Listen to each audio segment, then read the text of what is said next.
Bismillahirrahmanirrahim. Assalamu alaikum. I am Ubaid Riaz, your mathematics teacher. होशियर federal board की जो series हम बनाने जा रहे हैं, जो कि SLO बेस्ड में आपको समझा रहा हूँ, उसमें आज हमारा चैप्टर नंबर 7 है, mathematical induction and binomial theorem. Students को काफ़ी इशू आता है मैथमेटिकल इंडक्शन और ख़ासकर बाइनोमियल थ्योरम और बाइनोमियल सीरीज़ दोनों ये अप्लाई नहीं कर पाते या इनको समझ नहीं आती कि ये दोनों कब लगानी है और किस तरह लगानी है। तो मैं आज आपकी बाइनोमियल थ्योरम और बाइनोमियल सीरीज़ को सिर्फ एक्सप्लेन करूंगा। मैथमेटिकल का इंडक्शन और जो 7.4 है, ये अगर आप बेशक छोड़ भी दें तो आपका SLO बेस के जो बाकी क्वेश्चन है फिर भी 100% पेपर आपका बहुत आसानी से हो जाएगा, क्योंकि मैथमेटिकल इंडक्शन में स्टूडेंट्स जो है वो नहीं बना पाते और वो काफ़ी टाइम टेकिंग प्रोसेस है। ठीक है, तो उसके लिए जो मैथमेटिकल इंडक्शन है और जो 7.4 के रिलेटेड चीज़ें होंगी वो मैं इंशाल्लाह एग्ज़ाम के बाद अपलोड कर दूंगा। अभी सिर्फ और सिर्फ मैं बाइनोमियल थ्योरम और बाइनोमियल सीरीज़ जो है इन दोनों को 1 by 1 ईजिली एक्सप्लेन करूंगा, ताकि आपको ये समझ आए कि बाइनोमियल थ्योरम और बाइनोमियल सीरीज़ से अगर दो शॉर्ट क्वेश्चन आते हैं और एक लॉन्ग आता है तो उसको किस तरह करना है। बहुत ही सिंपल सा है। तो हम अपने टॉपिक की तरफ बढ़ते हैं। बाइनोमियल थ्योरम से पहले हमें ये पता है कि हमने अलजबरा में क्या पढ़ा था कि a + b का होल स्क्वायर और a + b का होल क्यूब। यहाँ तक तो हमारे पास पूरे फार्मूले आते थे, हम कोई ना कोई वैल्यूज़ निकाल लेते थे, हमारे पास फार्मूला आता था। अब जैसे ही ये पावर बढ़ती है, होल पावर 3 से 4 हो जाती है, 4, 5, 6, 7, तो हमारे पास कोई ऐसा फार्मूला नहीं है कि हम इसका निकाल सकें। तो इसके लिए इस्तेमाल होता है बाइनोमियल थ्योरम। यानी सिंपली आपको ये पता होना चाहिए कि बाइनोमियल थ्योरम हम इस्तेमाल कर रहे हैं उन पावर्स के लिए, उन होल पावर्स के लिए जो कि 3 से ज़्यादा है। ठीक है, इसमें ये जो a + b है ये तो कुछ भी हो सकता था हमारा, ये हमारा फ्रैक्शन में भी होता था और किसी फॉर्म में भी। लेकिन ये जो पावर है, बाइनोमियल थ्योरम ये कहता है कि ये पावर होल नंबर में होनी चाहिए। अगर ये होल नंबर में नहीं है तो बाइनोमियल थ्योरम अप्लाई नहीं होगा। बस बाइनोमियल थ्योरम की सिर्फ यही लिमिटेशन है। यानी कि ये पावर्स अगर किस में चली जाएं, माइनस में चली जाएं या फ्रैक्शन में 1/2, 1/3, 1/7, 2/3 या -2, -3, तो ये बाइनोमियल थ्योरम अप्लाई नहीं हो सकेगा। ये जो अंदर a और b आता है, इसके लिए इसके पास कोई रिस्ट्रिक्शन नहीं है। ये कोई नंबर है, नंबर को हम तोड़ के भी बना सकते हैं। किसी वेरिएबल का, 2 वेरिएबल हैं उनका भी यूज कर सकते हैं, कुछ भी हो सकते हैं। इवन ये फ्रैक्शन में भी आ सकते हैं, जैसे कि ये 1/2 + 3/2x, x + 2y भी आ सकता है a + b की जगह पे। लेकिन सिर्फ पावर का ख्याल करना है कि पावर जो है वो होल नंबर होनी चाहिए। क्या होनी चाहिए? Whole number. n should be in whole number. a b can be negative या फ्रैक्शन, यानी a और b नेगेटिव भी हो सकते हैं और फ्रैक्शन में भी हो सकते हैं, लेकिन पावर होल नंबर। तो इसका रूल ये कहता है कि अगर आपके पास कोई पावर 3 या 3 से ज्यादा है तो आप क्या करें, NC0, a की पावर n, b की पावर 0। होगा क्या कि ये जो अंदर टर्म्स इस्तेमाल हो रही हैं a और b की जगह पे, इसमें जो a टर्म हम बनाएंगे उसकी पावर ये वाली अचीव हो जाएगी और b की पावर 0 नीचे वाली आ जाएगी। और ये लगता है क्या? कॉम्बिनेशन। क्या लगता है? कॉम्बिनेशन। NC0 + NC1। NC1 क्या होगा? an-1, यानी n-1 इसके ऊपर माइनस हो जाएगी पावर, ये आपके पास लिखी होती है n-1, ये ऊपर चली जाती है और b, और ये जो नीचे होता है ये b के पास चला जाता है। या आसान अल्फाज में याद रखें तो a की पावर उस पावर से स्टार्ट होती है जो कि होल नंबर होता है, और b की पावर 0 से स्टार्ट होती है। तो b की पावर 1 टाइम ऊपर बढ़ना शुरू हो जाती है और जो a है उसकी पावर 1 टाइम नीचे आना शुरू हो जाती है। और आखिरी टर्म फार्मूले की लिखनी है NCN, a की पावर 0, b की पावर n। तो यहां से भी देखें क्लियरली, शुरू में a की पावर n थी, अब b की पावर n है। शुरू में b की पावर 0 थी और a की पावर 0। तो ये हो जाएगा आपका बाइनोमियल थ्योरम। अब इस बाइनोमियल थ्योरम को हम एक सिंपल टर्म पे अप्लाई करते हैं। मैंने 3 की बजाय पावर 4 ले ली है, और ये भी सिंपल लिए हैं, ये a और b मैंने फ्रैक्शन में नहीं लिए। तो यहां पर सिर्फ बताना है कि मेरा n 4 है, a मेरा 2x है, b मेरा 3 है। फिर इसके बाद आपने ये पूरा का पूरा फार्मूला इतना छाप देना है, ये लिख देना है, यानी a प्लस बी की power n is equal to N C zero, A की पावर n b की जीरो, ये पूरा यहां तक लिखना है। ये 3 टर्म इंट्रोड्यूस करवानी होती हैं और बस एक लिख के यहां पे छोड़ देना होता है। फिर आपने a की जगह पे 2x लिख देना है, b की जगह पे 3 और पावर की जगह पे जो पावर यूज हो रही है, पावर क्या यूज हो रही है 4, तो 4 लिख दिया। अब इसको एक्सपेंड करवा दें इस फार्मूले की मदद से। ये फार्मूला कहता है nc0, तो हमारा n क्या था 4, तो 4c0, a हमारा था 2x और b हमारा 3 था, तो a की पावर 4, b की पावर 0, फिर 4c1, a की पावर क्यूब, b की पावर 1, फिर 4c2, a की पावर स्क्वायर, b की पावर स्क्वायर, फिर 4c3, a की पावर 1, b की पावर क्यूब, फिर प्लस आखिर में जब पूरा n बाय n यानी कि 4c4 इक्वल बन जाएंगे तो a की पावर 0 और b की पावर 4, जो शुरू की सिचुएशन थी वो आखिर में रिवर्स हो जाती है।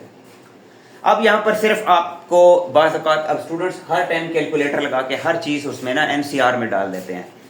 2-3 काम की चीजें याद रखें। किसी भी नंबर का जो c 0 के साथ है वो 1 होता है। किसी भी नंबर का c अपने साथ और 0 के साथ 1 होता है। किसके साथ?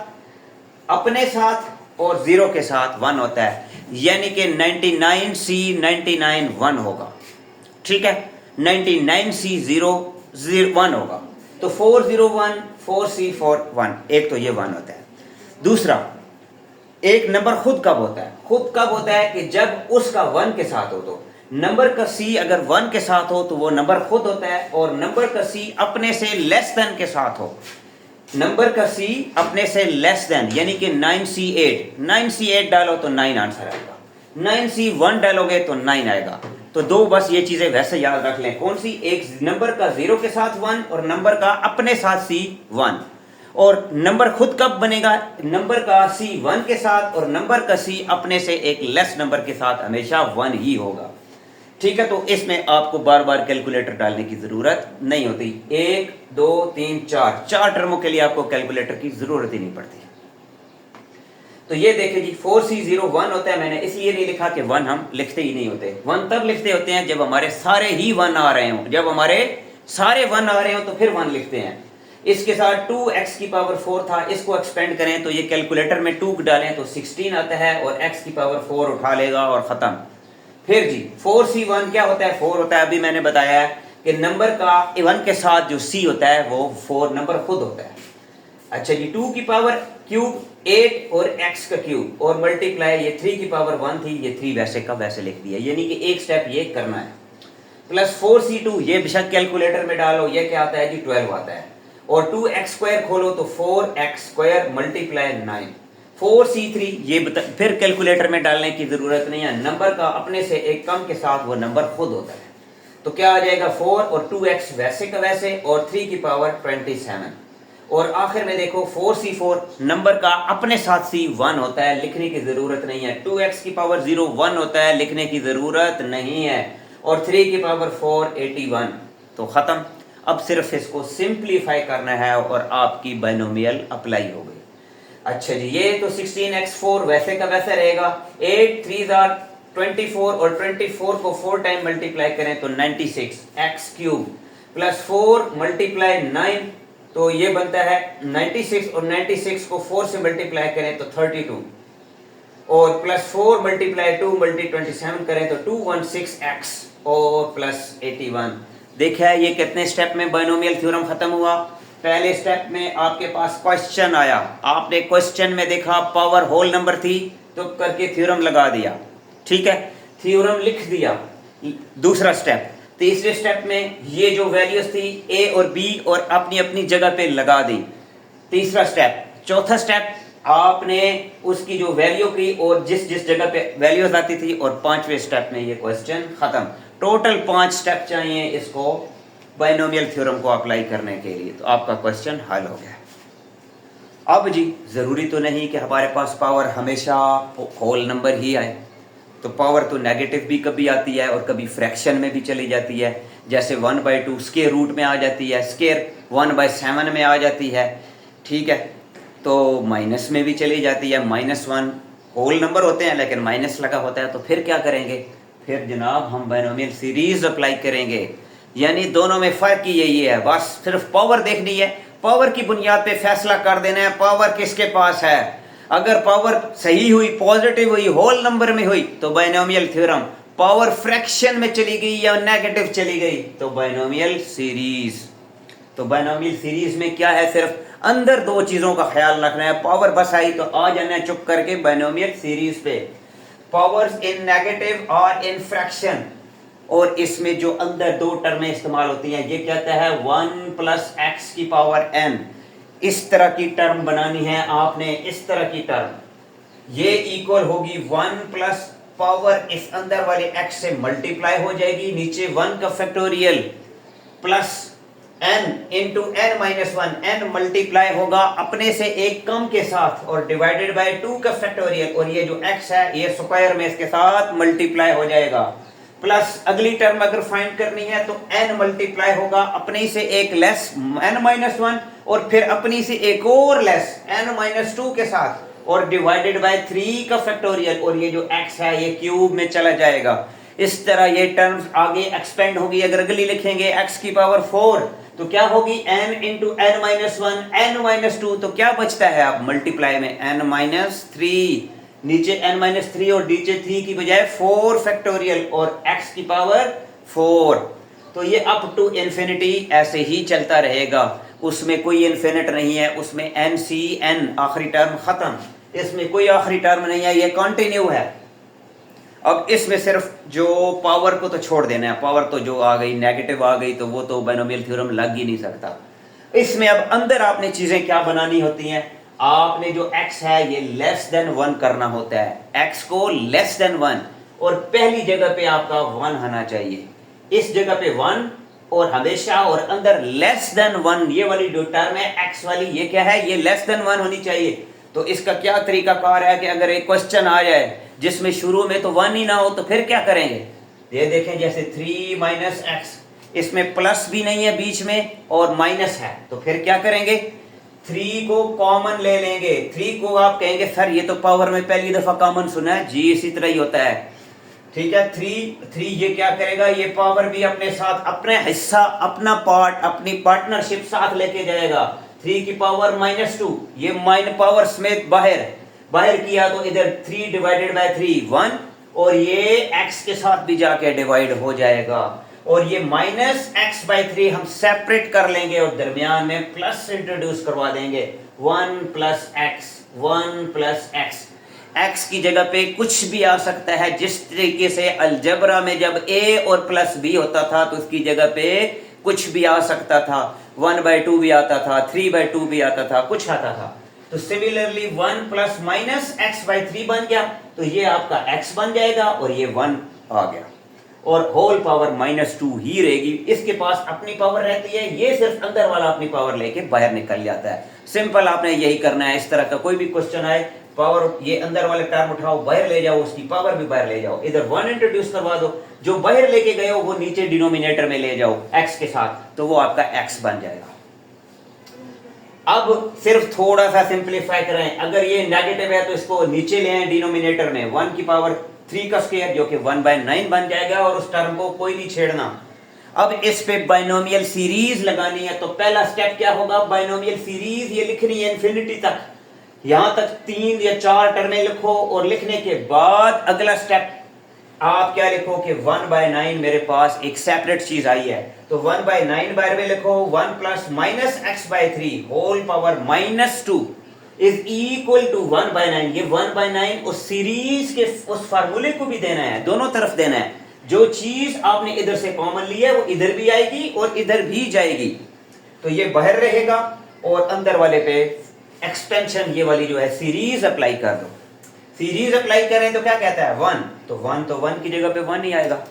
आगे कहता है कि n को x से मल्टीप्लाई कर दें, यहाँ पे n देखें तो -2, ये मैंने लिख भी दिया है, n हमारा -2 है और x है -x/3, तो क्या होगा n और x मल्टीप्लाई क्या होंगे, -2 मल्टीप्लाई -x/3, बस x याद रख लेना है, प्लस क्या था n इंटू n -1, यहाँ पे n हमारे पास क्या है -2 और इंटू -2 -1 डिवाइडेड बाई 2 का फैक्टोरियल, और माइनस एक्स बाई 3 का होल स्क्वायर, क्योंकि इधर क्या था एक्स स्क्वायर और एक्स हमारा क्या है माइनस एक्स बाई 3। फिर अगली टर्म एक और भी लिख दो, प्लस माइनस 2 इंटू क्या था n into n minus 1, minus 2 minus 1 into n minus two divided by 3 का फैक्टोरियल और x का क्यूब। तो x हमारा इधर क्या है, इस टर्म में हमारा x है माइनस एक्स बाय 3 का क्यूब। बस इतना काफी होता है और plus continue up to infinity डाल के छोड़ देना है, बस अगला स्टेप और ये क्वेश्चन खत्म।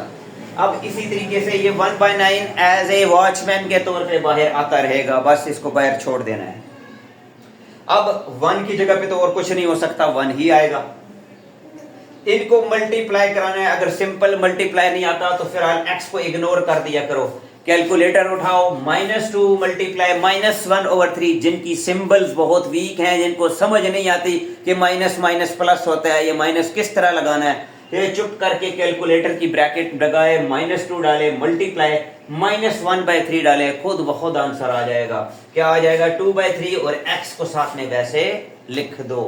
अब देखो ये इतनी बड़ी टर्म है तो इसका क्या करें, इसको भी कैलकुलेटर में डालें। कैलकुलेटर उठाएं, डिवाइड वाला ऑप्शन इस्तेमाल करें। डिवाइड के नीचे सबसे पहले नीचे जाके फैक्टोरियल 2 डालना है। अक्सर स्टूडेंट फैक्टोरियल डालना बाद में भूल जाते हैं, तो डिवाइड में फैक्टोरियल डालने के बाद अपर वाली साइड पे आए, -2 ब्रैकेट लगाएं, -2 -1 लिखें, ब्रैकेट बंद, फिर एक और ब्रैकेट लगाएं और -1/3 x को इग्नोर मार देना है फिलहाल, -1/3 का स्क्वायर। इस पूरी टर्म का आपके पास आंसर, यानी कि मैं ये बता रहा हूं कि आपके पास ये और यहाँ ये माइनस आपने ले लेना है और x को फिलहाल इग्नोर कर देना है कि ये x स्क्वायर आएगा, -1/3 और ये डाल के ये स्क्वायर डालना नहीं भूलना, ठीक है। आपका पूरा कैलकुलेटर कैलकुलेशन करके 1/3 बना देगा और ये x की अब पावर देखना, x की पावर क्या है स्क्वायर, ये स्क्वायर मैंने साथ लगा दिया।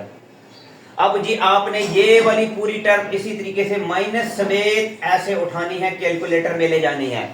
-2 ब्रैकेट नीचे पहले 3 का फैक्टोरियल, फिर -2 इंटू -2 -1, फिर मल्टीप्लाई -2 फिर -1/3 और ये क्या था हमारा क्यूब डालना है। ये आपका कैलकुलेटर क्या निकालेगा 4/27 और प्लस के साथ निकाला उसने और x का क्यूब साथ में वैसे जो कि इसकी पावर थी और प्लस अप टू इन्फिनिटी। तो क्वेश्चन खत्म।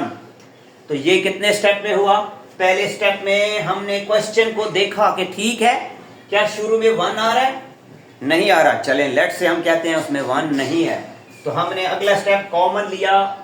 अगले स्टेप में 2 स्टेप में हम उसको सिंप्लीफाई करेंगे। सिंप्लीफाई करने के बाद तीसरे स्टेप में हम n अलहदा और x अलहदा, उस डिस्कशन में जो n है और उस डिस्कशन में जो x है वो अलहदा लिख लेंगे ताकि हमें बार बार ऊपर टर्म की तरफ ना देखना पड़े। फिर इसके बाद ये एक्सपेंशन चौथे स्टेप में अप्लाई होगी, ठीक है। चौथे स्टेप में एक्सटेंशन अप्लाई ये वाली लिख दी।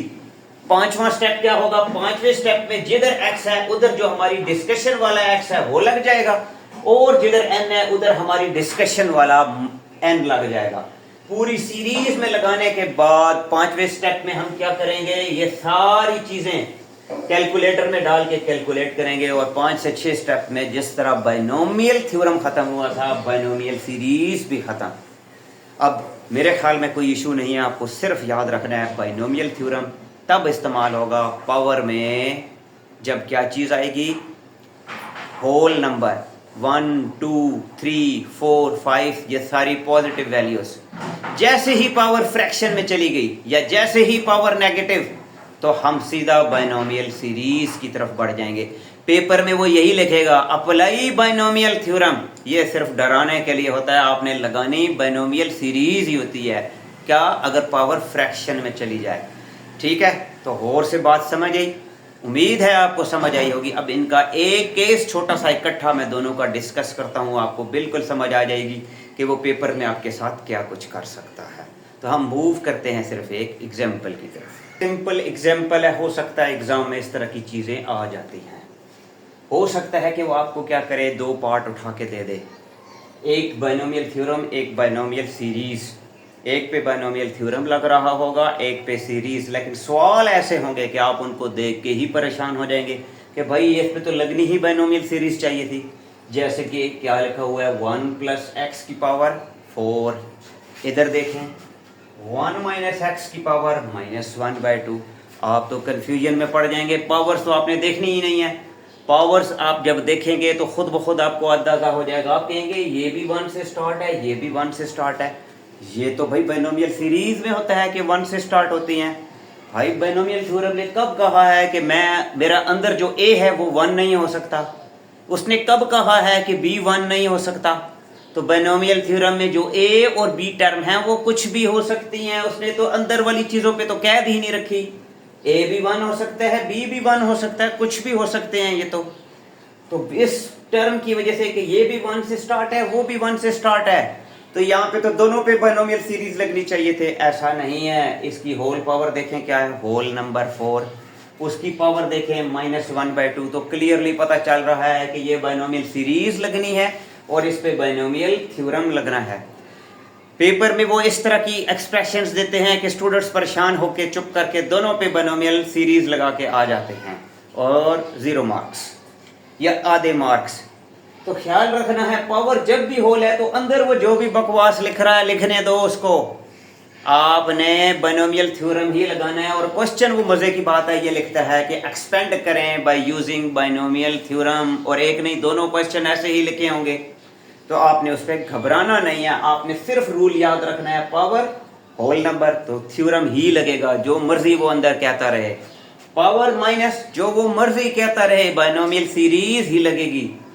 ठीक है, तो क्या करना है आपने, अब मैंने वो प्रॉपर जिस तरीके से मैं डिमांड कर रहा था कि आपने पेपर में करना है उस तरह मैंने किया है।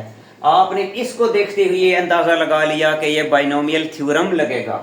तो आपने क्या लिखना है, as we know a + b की पावर n हो तो हम लिखते हैं nc0 a की पावर n b की पावर 0 प्लस nc1 a की पावर n-1 b की पावर 1 plus continue up to n की पावर n, जब तक के n की ncn ना आ जाए, a की पावर 0 b की पावर n।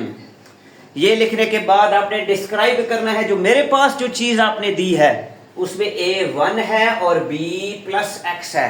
ये भी वैसे माइनस हो सकता है लेकिन मैं वो बाद में सिखाता हूं। ठीक है, तो अब b = x। अगर ये -x होगा तो चुप करके आपने भी -x लिख लेना है। ठीक है, आपने क्या कर लेना है, -x। तो क्यों ना हम इसको माइनस ना कर दें। चलिए जी, मैं इसको भी माइनस कर देता हूं ताकि आपका गिला ही खत्म कर देते हैं कि सर ये तो माइनस के साथ आप करवाते। चलो जी, मैंने माइनस के साथ करवा दिया। अब आपने बताना है कि a मेरा 1 है और b मेरा -x है। तो घबराना नहीं है, डाल देना है ऊपर। पावर जो कह रही है कि भाई पावर जो है होल नंबर है, थ्योरम ही लगेगा।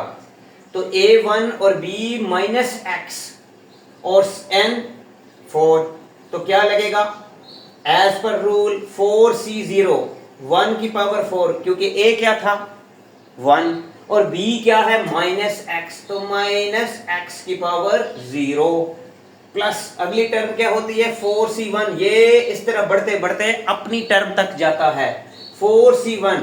अब 1 की पावर क्यूब और -x की पावर 1 प्लस 4c2 1 की पावर 2 और -x की पावर स्क्वायर, फिर 4c3 1 की पावर 1 और -x की पावर क्यूब प्लस 4c4 1 की पावर 0 और -x की पावर 4। तो b की पावर बढ़ती जाती है 0 से आगे तक और 1 की पावर a की पावर लेस होती जाती है। अब आपने क्या करना है, मैंने क्या सिखाया था कि 2-3 चीजें कैलकुलेटर में डालने की जरूरत ही नहीं। जब नंबर का 0 के साथ c आ रहा है तो कन्फर्म 1 की पावर 4 1 की कुछ पावर भी हो तब भी 1 मल्टीप्लाई किसी भी एक्सप्रेशन की पावर 0 हो जाए तो 1। ये तो यूनिवर्सल लॉ है, आपको पता है।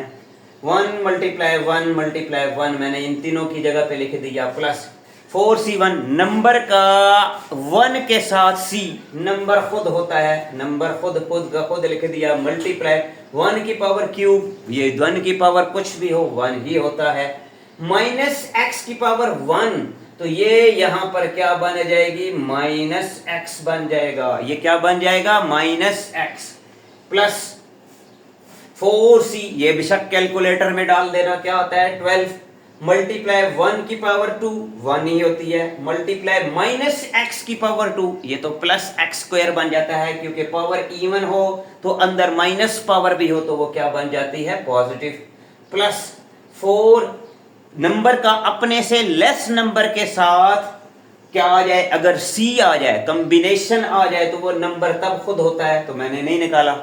मल्टीप्लाई 1 की पावर 1 1 होती है, और माइनस एक्स की power cube minus X cube ही होगा, क्योंकि पावर ऑड होती है तो माइनस ही आता है। और प्लस 4 नंबर का अपने साथ c 1 होता है, 1 की पावर 0 1 होती है, और माइनस एक्स की power 4 positive x 4 power even. अब सिर्फ आखिरी स्टेप, इनको सिंप्लीफाई करना, इन तीनों को मल्टीप्लाई करें तो 1 ही आता है। 4 मल्टीप्लाई माइनस एक्स, तो यहां पर क्या आ जाएगा, minus x, multiply plus 12 multiply x square 12 x square, plus 4 multiply minus X cube, यहां पर माइनस एक्स क्यूब, और प्लस आखिर में एक्स की पावर 4। तो बताएं कितने स्टेप में क्वेश्चन हो गया हमारा। पहले स्टेप में हमें अंदाजा ये हो गया कि बाइनोमियल थ्योरम लगना है, बताने की जरूरत नहीं है कि होल नंबर है तो मैं थ्योरम लगाने लगा हूं।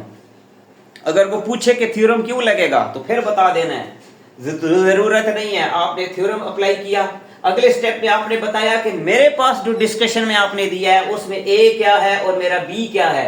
बी अगर पॉजिटिव हो तो एज इट इज लिख लेना है, और अगर बी नेगेटिव हो तो नेगेटिव साइन लगा देना है। n की पावर 4 ये उठाना है और इसी थ्योरम में अप्लाई कर देना है, इस जगह पे अप्लाई करेंगे। अप्लाई करने के बाद सिंप्लीफाई और खत्म।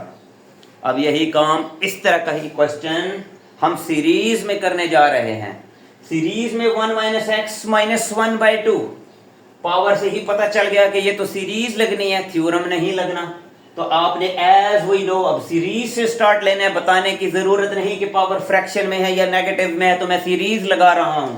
लिख दिया तो ठीक है, कोई मसला नहीं, लिख दें 1 प्लस एक्स की power n 1 plus n x j up to infinity. अब आपने लगा बताना है कि जो आपने मुझे दिया है उसमें दो चीजें बतानी होती हैं।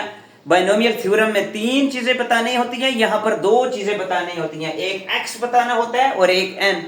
x आपने बताना है, ये भाई माइनस एक्स है मेरे पास, और n मेरे पास माइनस 1/2 है। अब चुप करके इस फार्मूले में पुट कर दो, जिधर जिधर जो जगह बनती है वहीं पे लगाते जाओ। जिधर x है उधर माइनस एक्स लगा दो, जिधर n है उधर माइनस 1/2 लगा दो। ये लगाने के बाद जैसे मैंने पहले बताया था, ये तो सिंपल होता है, अगर नहीं समझ आता तो कैलकुलेटर उठा लो और x को बाद में साथ में लगा लो, x को बाद में लगा लो, ये नंबर सिंपल कैलकुलेटर में डालो तो ये भी सिंप्लीफाई। ठीक है, उम्मीद है आपको ये क्वेश्चन समझ आया होगा। तो पेपर में इस तरह का ट्रिकी क्वेश्चन आ जाए तो घबराना बिल्कुल भी नहीं है। तो स्टूडेंट्स, बाइनोमियल थ्योरम और बाइनोमियल सीरीज में हम एक और चीज को रिलेट करके चलते हैं। हो सकता है कि ए और बी आपको खुद बनाने पड़ जाएं, वो आपको एक कांस्टेंट टर्म इंट्रोड्यूस करवाए और उसके ऊपर पावर 3 से ज्यादा रख दे, 4 रख दे, 5 रख दे, 6 रख दे, ये उस पर डिपेंडेंट होता है। मिसाल के तौर पे ये देख लें 1.03 पावर 4 और साथ में छोटा सी एक बात लिख दे कि इसको अप्रोक्सीमेट करो अप टू 4 डेसिमल प्लेसेस। तो 1.03 की पावर 4, तो अब ये नहीं करना कि कैलकुलेटर में डाला और बस जनाब साहब आंसर लिख के डायरेक्टली 1.1308 के 4 डिजिट तक सर अप्रोक्सीमेट कर रहे थे। ओहो, ऐसा नहीं करना, ये इस्तेमाल करनी होती है पावर। फिर पावर पे देखो जी, पावर पे क्या है, मेन चीज सबसे पहले जो आपके पास आएगी तो देखनी है पावर। पावर जो होल नंबर है, 3 से ज्यादा भी है, इवन अगर 3 भी दे दें और कहे अप्रोक्सीमेट, तो 3 की पावर के साथ भी आपने बाइनोमियल थ्योरम ही लगा देना है। अब क्या है 4 और वो कह रहा है कि 1.03 को अप्रोक्सीमेट करो अप टू 4 डेसिमल प्लेसेस। तो आपने क्या कर लेना है, ए और बी सेपरेट कर लेने हैं। कैसे कि 1 में ऐड कर दें 0.03 को, तो आंसर तो फिर वही आएगा 1.03। तो आपने 1 सेपरेट कर दिया प्लस 0.03 सेपरेट कर दिया। जब दोनों सेपरेट हो गए तो पावर 4 यानी a प्लस बी बन गया कि नहीं बन गया। क्या करना है, इस तरीके से थ्योरम में सवाल आ जाए, कोई कांस्टेंट टर्म दे दे तो उसके दो पेयर प्लस में या माइनस में बनते हुए तो माइनस में बना लेना। जैसे माइनस में कैसे बनेंगे, चलो प्लस में तो मैं बना रहा हूं। जैसे कि वो टर्म अगर दे दे 0.99 की पावर 4, अब आप क्या करेंगे, आप इसके साथ माइनस का प्रोसेस करवाएंगे क्योंकि प्लस में फिर पॉइंट की टर्म उठाना आपके लिए कैलकुलेशन में मसाइल आ जाएंगे। कैलकुलेशन को सिंपल करना होता है हमने, तो फिर इस तरह की पॉइंट वाली टर्म के साथ 1 से माइनस करवाएं। 1 से जिसको माइनस करवाएं तो आंसर क्या है 0.99, तो 0.01 है। 1 माइनस 0.01 और पावर 4 तो बन गई कि नहीं, a प्लस बी या a माइनस बी। सिर्फ ये करना होता है कि आपने बताना होता है कि a 1 है और b मेरा -0.01 है। चलिए ये क्वेश्चन मैं सेपरेट के तौर पे एक वैसे करवा दूंगा, ठीक है।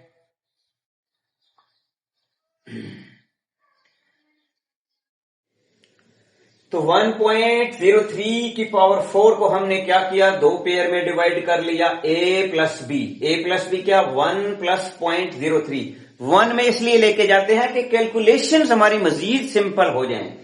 अब फिर वही लिखेंगे, इसको देखते हुए हमें पता चल गया ये तो बाइनोमियल थ्योरम लगता है, तो हम लिखेंगे a प्लस बी की पावर n सी 0 और सेम उसी तरीके से बाइनोमियल थ्योरम का पहले फार्मूला लिखना है। फिर बताना है जो सिचुएशन हमने बनाई है उसमें a मेरे पास क्या है, b मेरे पास क्या है और n क्या है। a क्या है 1, b क्या है 0.03, n क्या है 4।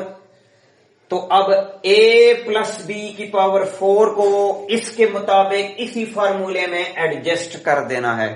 कैसे करेंगे जी, 4c0 1 की पावर 4, 0.03 की पावर 0 प्लस 4c1 1 की पावर क्यूब 0.03 की 1 की पावर 1 प्लस 4c2 1 की पावर 2 0.03 की पावर 2 4 प्लस 4c3 1 की पावर 1 0.03 की पावर क्यूब प्लस 4c4 1 की पावर 0 0.03 की पावर 4। अगला काम सिंपल, अब तो सारे कांस्टेंट हैं, कैलकुलेटर में डालें मसला ही हल। पहले तो वेरिएबल होते थे, वेरिएबल में हम थोड़ा सा मोहतात होते थे कि वेरिएबल कहीं हमें भूल ही ना जाए, तो क्या करेंगे 1 मल्टीप्लाई 1, यानी कि मैंने ऑलरेडी बताया हुआ है कि इसको कैलकुलेटर में डालने की जरूरत ही नहीं होती। किसी भी नंबर का कॉम्बिनेशन 0 के साथ 1 होता है और उसके अपने साथ भी, यानी कि 100 भी लिखा हुआ है तो क्या होगा 1 होगा। 1 की पावर कुछ भी हो जाए, देखा मैंने ये कहा था कि 1 क्यों बनाते हैं, कैलकुलेशन को सिंपल करने के लिए। तो 1 की पावर 4 1, हमारी कैलकुलेशन सिंपल हो जाएगी। 0.03 की पावर 0 ये भी 1, ठीक है 4 1 0.03, तो ये सिंप्लीफाई करेंगे तो जहां तक जब पहुंचे आप तो मोहतात हो जाइएगा, कैलकुलेटर को आपने 4 डेसिमल प्लेस तक एडजस्ट कर लेना है। चलें अगर किसी को एडजस्ट नहीं करना आता तो मल्टीप्लाई करें और आपका जो अगर आंसर 0.00 यानी कि 4 डेसिमल प्लेस से एक्सीड करता हो तो वो लिखने की जरूरत नहीं है, फिर इधर ऐसे ही लिखना है आपने। देखें 1 प्लस 0.12, बेशक यहां पे 00 आगे डाल दें अगर नहीं है तो। ये देखें 0.0108, इसके बाद यूं अगर आपने लिखना है ये भी ठीक है, 0.000 डाल दें या 00 लिख के छोड़ दें, क्योंकि उसने कहा था 4 डेसिमल प्लेस तक जाना है। अब इन सब को सम करें, आपका आंसर खुद ब खुद 4 डेसिमल प्लेस तक आ जाएगा। ये करने का मकसद 4 नंबर लेने हैं, नहीं तो भाई ये भी डायरेक्ट कैलकुलेटर में डालो तो यही आंसर आएगा, लेकिन ऐसा करना हरगिज नहीं है। बाइनोमियल थ्योरम इसी काम के लिए बना है, पावर अगर होल नंबर है। अब अगर यही काम उसने किस में दे दिया, वो कहता है नहीं भाई 1.04 लिखूंगा लेकिन पावर फ्रैक्शन में या नेगेटिव में दे दूंगा, तो फिर कहें भाई हमारे पास बाइनोमियल सीरीज है, हम यही काम बाइनोमियल सीरीज में कर लेंगे। तो क्या कर लेंगे, बस पेयर बनाने हैं। 1 इधर तो हमें वैसे चाहिए और 0.04 वैसे ही लेस देन 1 है। मैंने क्या कहा था, x लेस देन 1 होना चाहिए।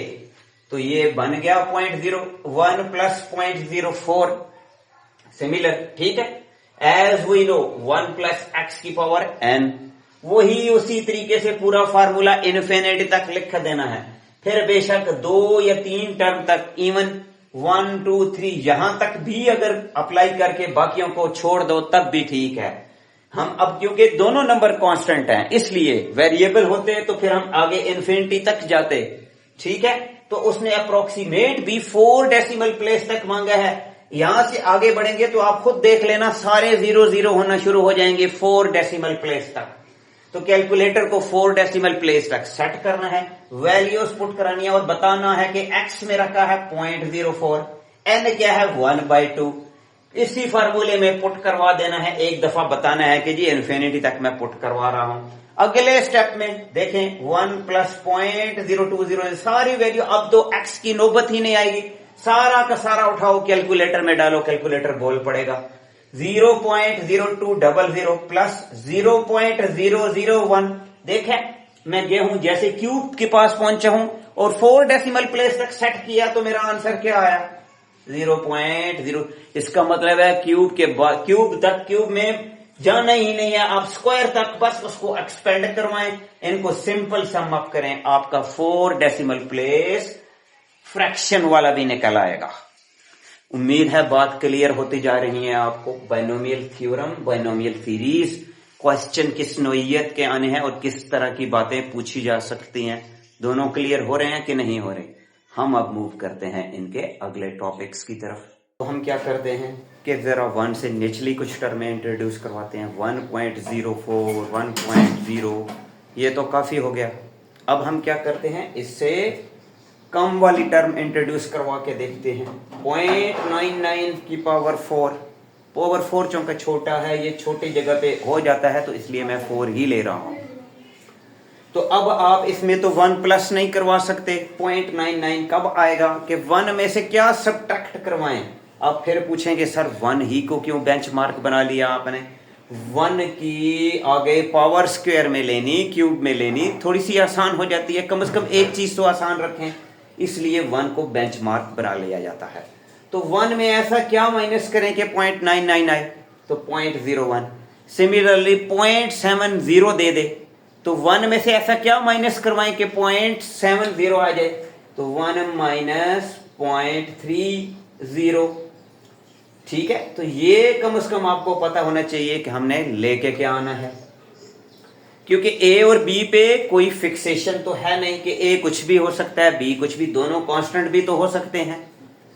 सिमिलरली उसी तरह रूल अप्लाई करना है। अब सिर्फ क्या बात लिखनी है कि ए 1 है और बी नेगेटिव में है, बस ये ख्याल करना है। अगर ये वैल्यू नेगेटिव में आ जाएगी तो बी नेगेटिव में लेनी है। किस में लेनी है, नेगेटिव में, -0.01। तो बी हम किस में लेंगे, नेगेटिव में। n = 4। उसी तरीके से फार्मूला, अब माइनस वाला एक्सपेंड करेंगे तो माइनस खुद ब खुद दरमियान में प्लस ही लगेगा, माइनस अपनी जगह खुद बना लेगा। जैसे ही वो अंदर जाएगा 1 की पावर 4, 1 की पावर क्यूब उसी तरीके से कम होती जाएगी और बीच में माइनस माइनस माइनस। जिस जगह पे पावर इवन होगी वहां माइनस पॉजिटिव बन जाएगा, जिस जगह पे पावर ऑड होगी वहां पे माइनस माइनस ही कब्जा जमा लेगा। ठीक है, तो ऑड ऑड, 2 ऑड है, 1 0 है और 2 इवन है, टोटल 5 हैं। तो 2 इवन है, 4 2 3 और 1, 3 और 1, ये क्या है, ऑड, और ये 0 है। 0 के अंदर तो कोई माइनस में भी जितनी मर्जी पावर हो आंसर 1 ही होता है। तो ये उसी तरीके से देखा, सिर्फ एक जगह पे आके वो माइनस बने, बाकी प्लस ही रहे हैं। और अगली टर्म में सारी 0.00 आनी है, सिर्फ लिख देना है, कैलकुलेटर में डालोगे तो 4 डिजिटल प्लेस पे 4 डिजिट प्लेस पे वो आपको 4 0 ही जवाब देगा। तो इनको ऐड कराओ, ये सब्ट्रैक्ट कराओ, कोई इशू है ही नहीं। तो एक में से ये माइनस और ये प्लस करो तो कैलकुलेटर में आंसर 4 डेसिमल प्लेस तक आ गया कि नहीं आ गया। अच्छा जी, हम इधर आते हैं, यही अप्रोक्सीमेशन नेगेटिव में मांग ले, किसमें, सीरीज में। तो कैसे पता चलेगा भाई? पावर डिसाइड करती है कि सीरीज लगानी है या थ्योरम लगाना है। 0.96 approximate up to 4 decimal places, 1 minus 0.04 power 1/2। उसी तरीके से लगाएंगे। अब सिर्फ जिधर जिधर x था उसमें वैल्यू -0.04 घुसानी है। -0.04, एक वैल्यू हमारी नेगेटिव, एक पॉजिटिव, एक नेगेटिव आएगी। फाइनल जब हमारा आंसर बनेगा तो देखना, एक नेगेटिव, एक पॉजिटिव, एक नेगेटिव, और ये तो मैंने वैसे ही बताया था कि 0.00 बस इधर तक जाएगी 4 डेसिमल प्लेस। इनको ऐड अप सब्ट्रैक्ट करें तो 0.9801। तो ये दोनों बहुत ही आसान हैं। उम्मीद है थ्योरम और सीरीज अपनी अपनी जगह पे लगाना, और इसके रिलेटेड जो क्वेश्चन आ सकते हैं वो मैंने अलग-अलग बता दिए हैं। तो स्टूडेंट्स, सिर्फ कुछ पॉसिबल सिचुएशंस हैं जो कि दोनों की मिक्सअप होके आ सकती हैं, वो मैं आपको बता देता हूँ। फिर हम इनके फर्दर 1 बाय 1 टॉपिक डिस्कस करेंगे। तो ये जो सिचुएशंस हैं वो ये हो सकती हैं कि आपको दो डिफरेंट दें और आपसे दरमियान में प्लस मांग रहे हों। कैसे? 0.99 की पावर क्यूब प्लस 1.01 की पावर 4, और आपको कहे जी बाइनोमियल थ्योरम लगाओ और मुझे इन दोनों के आंसर दो और अप्रोक्सीमेट करो अप टू 4 डेसिमल प्लेस। यानी सिचुएशन सेम ही है। आपने क्या करना है, इसके लिए 1 माइनस 0.01 की पावर क्यूब और इसको 1 प्लस 0.01, दोनों पे बाइनोमियल थ्योरम लगाना है। पहले इस पे अलहदा लगाना है, इस पे अलहदा लगाना है। दोनों का जो आंसर आए उनको आखिर में क्या कर देना है, प्लस। सिंपल, इसमें तो कोई मसला ही नहीं है। सिमिलरली बाइनोमियल सीरीज में आपसे approximate up to 4 decimal places की 4 कैटेगरीज पूछी जा सकती हैं। पहली कैटेगरी के कि वो फ्रैक्शन में अंदर नंबर चुप करके उठा के दे दे। 5/3 की पावर 1/7। इसमें हम क्या करेंगे, इसके 4 पॉसिबल केसेस हैं। पहला केस क्या हो सकता है कि वो आपको फ्रैक्शन में, पावर तो होगी फ्रैक्शन में, इसको देख के तो आप कहेंगे भाई लगाने तो बाइनोमियल सीरीज ही है। लेकिन इशू क्या है कि हम क्या करें, ऐसा क्या करें कि हमारे पास तो 1 भी नहीं है और x भी नहीं है, तो बनाना पड़ेगा। कैसे बनाना पड़ेगा कि ये जो नीचे डिनोमिनेटर में जो चीज पड़ी होगी इसको उठाना है, ऊपर न्यूमरेटर में जाके लिख देना है। उठा के ले भी जाना, लिख देना है, ये अपनी जगह पे पड़ी रहेगी। देखा, इसको अपनी जगह पे रखे रहना है, लेकिन ये उठा के इस तरह का एक नंबर ऊपर लिख लेना है, डिनोमिनेटर वाला। अब देखना है कि डिनोमिनेटर से पहले जो टर्म मैं ऊपर उठा के लाया हूं इसमें मैं प्लस करूं या माइनस करूं, कि ये ऊपर 5 जो मेरे पास ऑलरेडी न्यूमरेटर में पड़ा था, क्या पड़ा था, 5, तो प्लस करूंगा 2, तब 5 आता है। हो सकता है कि कोई और सिचुएशन भी हो, सिचुएशन इस तरह की हो कि नीचे वाली टर्म बड़ी हो और ऊपर वाली छोटी हो, तो फिर हमें सब्ट्रैक्शन करवानी पड़ेगी। लेकिन अभी तो एडिशन मांग रहा है, पता है कि 3 में +2 करेंगे तो 5 आएगा। फिर अगला काम क्या करेंगे, हम इन दोनों के साथ 3 को सेपरेट कर लेंगे। 3/3 + 2/3 दोनों को सेपरेट कर लिया।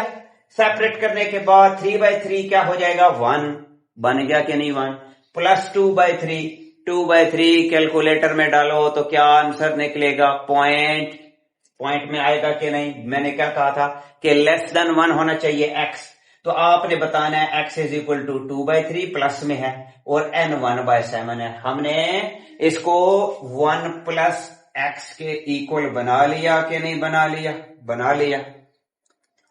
सिमिलरली एक सिचुएशन तो क्लियर। अब ये अब आप इजीली कर सकते हैं कि नहीं कर सकते, 4 डेसिमल प्लेस पे। अच्छा जी, नंबर दे दिया 64, लेकिन ये आपने करना है ताकि आपको पता चलेगा कि हाँ भाई कर सकते हैं कि नहीं। दूसरा क्या केस दे सकते हैं कि वो 64 इस तरह का कोई नंबर दे दें और स्क्वायर रूट में कुछ दे दें। अब स्क्वायर रूट को जब भी खोलेंगे तो पावर फिर फ्रैक्शन में चली गई, मतलब बाइनोमियल सीरीज ही लगेगी। अब आपने क्या करना है, इस नंबर को 1 कम कर देना है, 1 कम या ज्यादा कर देना है, कम या ज्यादा दोनों सूरतों में ठीक है। कम या ज्यादा किस तरह, डिपेंड अपॉन सिचुएशन। ये देखिए मैंने 64 एक नंबर 65 से कम किया, 64 + 1 की पावर 1/6। क्यों, मुझे नजर आ रहा था कि 64 की जो स्क्वायर रूट है 2 की पावर 6 है, तो ये कट जाएंगे। अब अगला काम है, आपने ये भी तो सवाल आ सकता है कि सर जब 1 + 64 बनता है तो आपने 64 + 1 क्यों लिखा। भाई इसलिए लिखा कि हमें x लेस देन 1 चाहिए। क्या चाहिए? Less than 1। इसलिए 64 कॉमन लेंगे और साथ में 1/6 भी कॉमन लेंगे। 64 और पावर 1/6 कॉमन लेंगे तो इधर 1 आ गया और इधर लेस देन 1 बन गया कि नहीं? 1/64। तो इधर हमने लेस देन 1 बनाना होता है, इसलिए मैंने इसको 1 + 64 नहीं लिखा। 64 ग्रेटर देन 1 है, x को लेस देन 1 बनाना होता है। इसलिए ये कॉमन लेके बाहर तो ये कट जाएगा 2 और 1 + 1/64। इधर आप लिखोगे कि मेरा x 1/64 है जो कि लेस देन 1 है और n 1/6 है। बाइनोमियल सीरीज लगेगी। और ये 1.03 और 0.95 तो मैं ऑलरेडी डिस्कस कर चुका हूं। ये इधर ही होते हैं 1 + 0.03, ये बड़े सिंपल होते हैं। और 0.95 ये 1 - 0.05, यानी कि माइनस का ख्याल कर रहे हैं कि x अब माइनस में चला जाएगा। तो सिंपल ये केसेस थे जो आपसे अप्रोक्सीमेट दोनों में पूछे सकते हैं और स्टूडेंट्स इसमें बड़े तजब्जब का शिकार होते हैं। तो हेजिटेशन से हटिए और सिंपल चीजों को सीखिए। तो हमें सब्सक्राइब कीजिए, अपने दोस्तों के साथ शेयर भी कीजिए। तो स्टूडेंट, बाइनोमियल सीरीज में एक और अक्सर जो चीज़ पूछ ली जाती है वो किस अंदाज में पूछते हैं? वो इस तरीके से दो नंबर्स को मल्टीप्लाई कर देते हैं स्क्वायर रूट की फॉर्म में। 101 स्क्वायर रूट मल्टीप्लाई 99। इस तरीके से आपको नंबर दे के क्वेश्चन एक छोटा सा लिख देते हैं कि अप्रोक्सीमेट। ठीक है, ये 4 नंबर का क्वेश्चन होता है। तो इस तरह की अप्रोक्सीमेशन आए तो क्या करना है? आपने सिंपली इन दोनों स्क्वायर रूट को अंदर मल्टीप्लाई में ले जाना है और एक स्क्वायर रूट में इकट्ठा कर लेना है। 101 मल्टीप्लाई 99, क्योंकि रूल ये कहता है कि अगर कोई से दो नंबर m और n हो, m भी स्क्वायर रूट में हो, n भी स्क्वायर रूट में हो, तो हम इन दोनों को एक स्क्वायर रूट में मल्टीप्लाई करके लिख सकते हैं। ठीक है, ये इस तरह लिख देना होता है। मल्टीप्लाई करें तो 999, तो ये आ गया। भाई अब इस पे किस तरह अप्रोक्सीमेशन लगाएं? तो वही रूल, देखो जो बड़े डिजिट हैं 99 आ गया, 999 आ जाए, 99 आ जाए, उससे एक डिजिट आगे बढ़ जाओ, उससे एक डिजिट आगे बढ़ जाओ। इससे अगला डिजिट क्या है? 10,000। कितना बन जाएगा? 10,000। तो एक प्लस करें तो आगे बढ़ जाता है। इसका मतलब है ये आंसर तब आएगा इसके अगले में से एक माइनस करवा दें, यानी कि इसमें +1 करें तो 10,000, 10,000 में से 1 माइनस करें तो क्या यही चीज नहीं आती? तो इस तरीके से हमने टर्म क्या बनानी होती है? एक 1 और एक x और x लेस देन 1। तो क्या करेंगे जी? 10,000, अब 10,000 - 1 है तो पूरा 10,000 हम क्या करेंगे? बाहर कॉमन में ले जाएंगे। कॉमन में लेके जाएंगे तो पावर भी साथ जाएगी 1/2। अंदर 1000 की जगह पे 10,000 की जगह पे क्या बचेगा? 1 - 1/10,000, क्योंकि ये 10,000 इधर इसके पास कॉमन के डिवाइड में चला जाएगा। इसके साथ कॉमन लेंगे तो इधर 1 और इधर डिवाइड में चला गया। तो अब यहाँ पे देखें ये 1 बन गया और ये x। तो डिजिट की इस तरह बनाए जाते हैं कि जो डिजिट है वो x लेस देन 1 हो। अब बाहर निकाल लें, इसका स्क्वायर रूट लें तो 100 आता है, बाहर 100 आ जाएगा। 1 - 1/10,000 स्क्वायर रूट। अब यहाँ पर देखें तो आपने बताना है कि क्लियरली ये बाइनोमियल सीरीज लग रही है। बाइनोमियल सीरीज क्या कहती है? 1 + x⁴n is equal to 1 + nx plus n into n - 1 divided by 2 का factorial x² plus continue infinite term तक। बस ये स्क्वायर तक ही अप्रोक्सीमेट करते हैं। x क्या है? -1/10,000।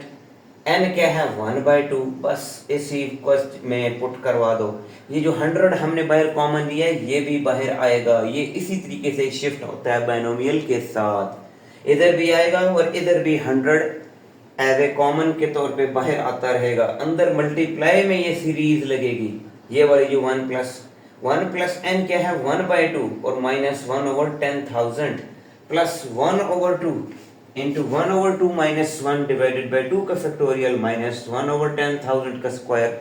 आगे जाने की कोई ज़रूरत नहीं। अब क्या करें 100 और इंटू 1 माइनस इसको इससे कैलकुलेटर में कराएं तो 0.0005 माइनस ये देखें ये सारे अभी 0 होने शुरू हो गए हैं, तो आगे जाने की ज़रूरत नहीं है। ये देखें आगे मैंने कोई डैश डैश नहीं लगाई। क्यों नहीं लगाई? कि बस ये सीरीज 1 2 तक ही गई है, आगे 3 तक भी ये सारे 0 करती जा रही है। 4 या 5 डेसिमल प्लेसेस पे भी ये 0 देती जा रही है, तो यहाँ पर छोड़ देना है और ब्रैकेट खत्म। आगे यानी कि ये चीज़ें बाकी लिखने की ज़रूरत ही नहीं। अब 1 में से ये माइनस करवाएं तो क्या जो आंसर आता है 0.999, इसको 100 से मल्टीप्लाई करें तो 99.995। ठीक है, तो इस तरीके से ये अप्रोक्सीमेट हो। तो स्टूडेंट बाइनोमियल थ्योरम को लेके थोड़ा सा और आगे चलते हैं कि बाइनोमियल थ्योरम में जो कि हमने कम्बिनेशन अप्लाई किया था, कम्बिनेशन को हटा के जो कोफिशिएंट है और किस तरीके से फाइंड कर सकते हैं। तो कम्बिनेशन को अगर वो कहे कि हटा के किसी और तरीके से फाइंड करो तो वो है पास्कल ट्राइंगल। ठीक है, जिस तरीके से हम कम्बिनेशन लगाते हैं और फाइंड करते थे, क्या करते थे, जैसे कि 1 प्लस एक्स की पावर 4 थी तो हम क्या लगाते थे 4c0, फिर 4c1, फिर 4c2, फिर 4c3 और 4c4। कहता है कि ये न लगाओ, इसकी बजाय आप पास्कल ट्रायंगल का इस्तेमाल करो और इसकी जगह पे जो चीज़ आती है वो लिख दो। तो इसका कैसे हमें पता चलेगा? तो इसका तरीकाकार क्या होगा कि जो वो नंबर ऑफ एन कहे, यानी कि जो पावर में लिखा हुआ है 4 लिखा है, 5 लिखा है, 6 लिखा है, 7 लिखा है, उन सब के लिए आपने पास्कल ट्रायंगल एक ही बना लेनी है। कैसे बनाएंगे देखें जी। आपने 1 से स्टार्ट करना है। 1 जो होता है जब ये उस टाइम आता है जब n की पावर 0 हो, n की पावर 0 हो, n की पावर 0 हो तो कोफिशिएंट 1 आता है। n की पावर 1 हो तो दो कोफिशिएंट आते हैं 1 और 1। n की पावर 2 हो तो 1 2 1। इस तरीके से कोफिशिएंट किस तरह आते हैं, ये वाले किस तरह बनाई जाती है, पहले 1 लिखते हैं, फिर उनकी साइड पे 1 1, यानी ये 3 1 आपकी बेस हैं, ये आपने वैसे लिख देने हैं। 1 एक लेफ्ट पे 1 और एक राइट पे 1। फिर क्या करना है, ये उसको भूल जाना है। 1 प्लस 1 क्या बन जाता है 2, वो दरमियान में लिख दिया। 2 लिखने के बाद उसकी लेफ्ट और राइट पे 1 ऑटो पे खुद से लगा देने हैं, लेफ्ट पे भी और राइट पे भी, यानी ये जो 1 और 1 है ये बाय डिफॉल्ट खुद आपने लगाने हैं। फिर जी आगे किस तरह बनेगी, 2 की लेफ्ट साइड पे क्या है 1, 2 प्लस 1 क्या बनता है 3, फिर 2 की राइट साइड पे क्या है, ये भी 1 है, 2 प्लस 1 ये भी क्या बन गया 3। जैसे ही बात खत्म हुई तो फिर क्या काम करना है, लेफ्ट पे भी 1 और राइट पे भी 1। ठीक है, फिर 3 प्लस 1 4, 3 प्लस 3 6, 3 प्लस 1 4, यानी कि इस तरीके से प्लस कराने हैं। जो आपका आंसर आ जाता है उनकी आगे प्लस शुरू करवा देना है। 1 प्लस 3 4, 3 प्लस 3 6, 3 प्लस 1 4। जैसे ही आपका जवाब खत्म हुआ लेफ्ट पे भी 1 राइट पे भी 1, यानी जैसे आंसर खत्म हुआ लेफ्ट पे भी 1 राइट पे भी 1। फिर जी 1 प्लस 4 5, 4 प्लस 6 10, 6 प्लस 4 10, 4 प्लस 1 5। अब खत्म, तो राइट पे भी 1 लेफ्ट पे भी 1। अच्छा जी 1 plus 5 6, 6 plus 10 sorry 5 plus 10 15, 10 plus 10 20, 10 plus 5 15, 5 plus 1 6। जैसे ही बात खत्म हुई राइट पे भी 1 लेफ्ट पे भी 1। फिर जी एक साथ तक मैं लेके गया हूँ। 1 plus 6 7, 6 plus 15 21, 15 plus 20 35, 20 plus 15 35, 15 plus 6 21, 6 plus 1 7। जैसे ही बात खत्म हुई राइट पे भी 1 लेफ्ट पे भी 1। तो ये जो पहला वन था ये 0 के लिए था, जो दूसरा वन, ये जो दो वन वन थे ये जब n 1 था, ये जब n 2 था तो ये 3 थे, n 3 था तो ये 4 था। देखो जितने n हैं उससे कोफिशिएंट एक ज्यादा आ रहा है, 3 है तो 4 है, 4 है तो 5 कोफिशिएंट है, 5 है तो 6 कोफिशिएंट है, 6 है तो 7 कोफिशिएंट है, 7 है तो 8 कोफिशिएंट है।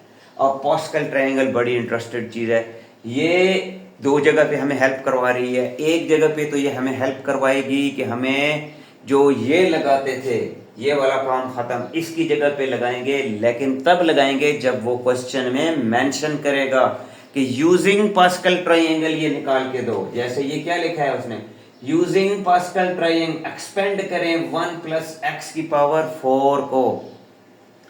तो पहले हम क्या करते थे, 1 प्लस एक्स की 4 सीधा बाइनोमियल थ्योरम लगाते थे। अब बाइनोमियल थ्योरम नहीं लगाना, अब आपने क्या करना है, ये देखो इसको 4c 0 को एक्सपेंड करो तो क्या आंसर आता था 1।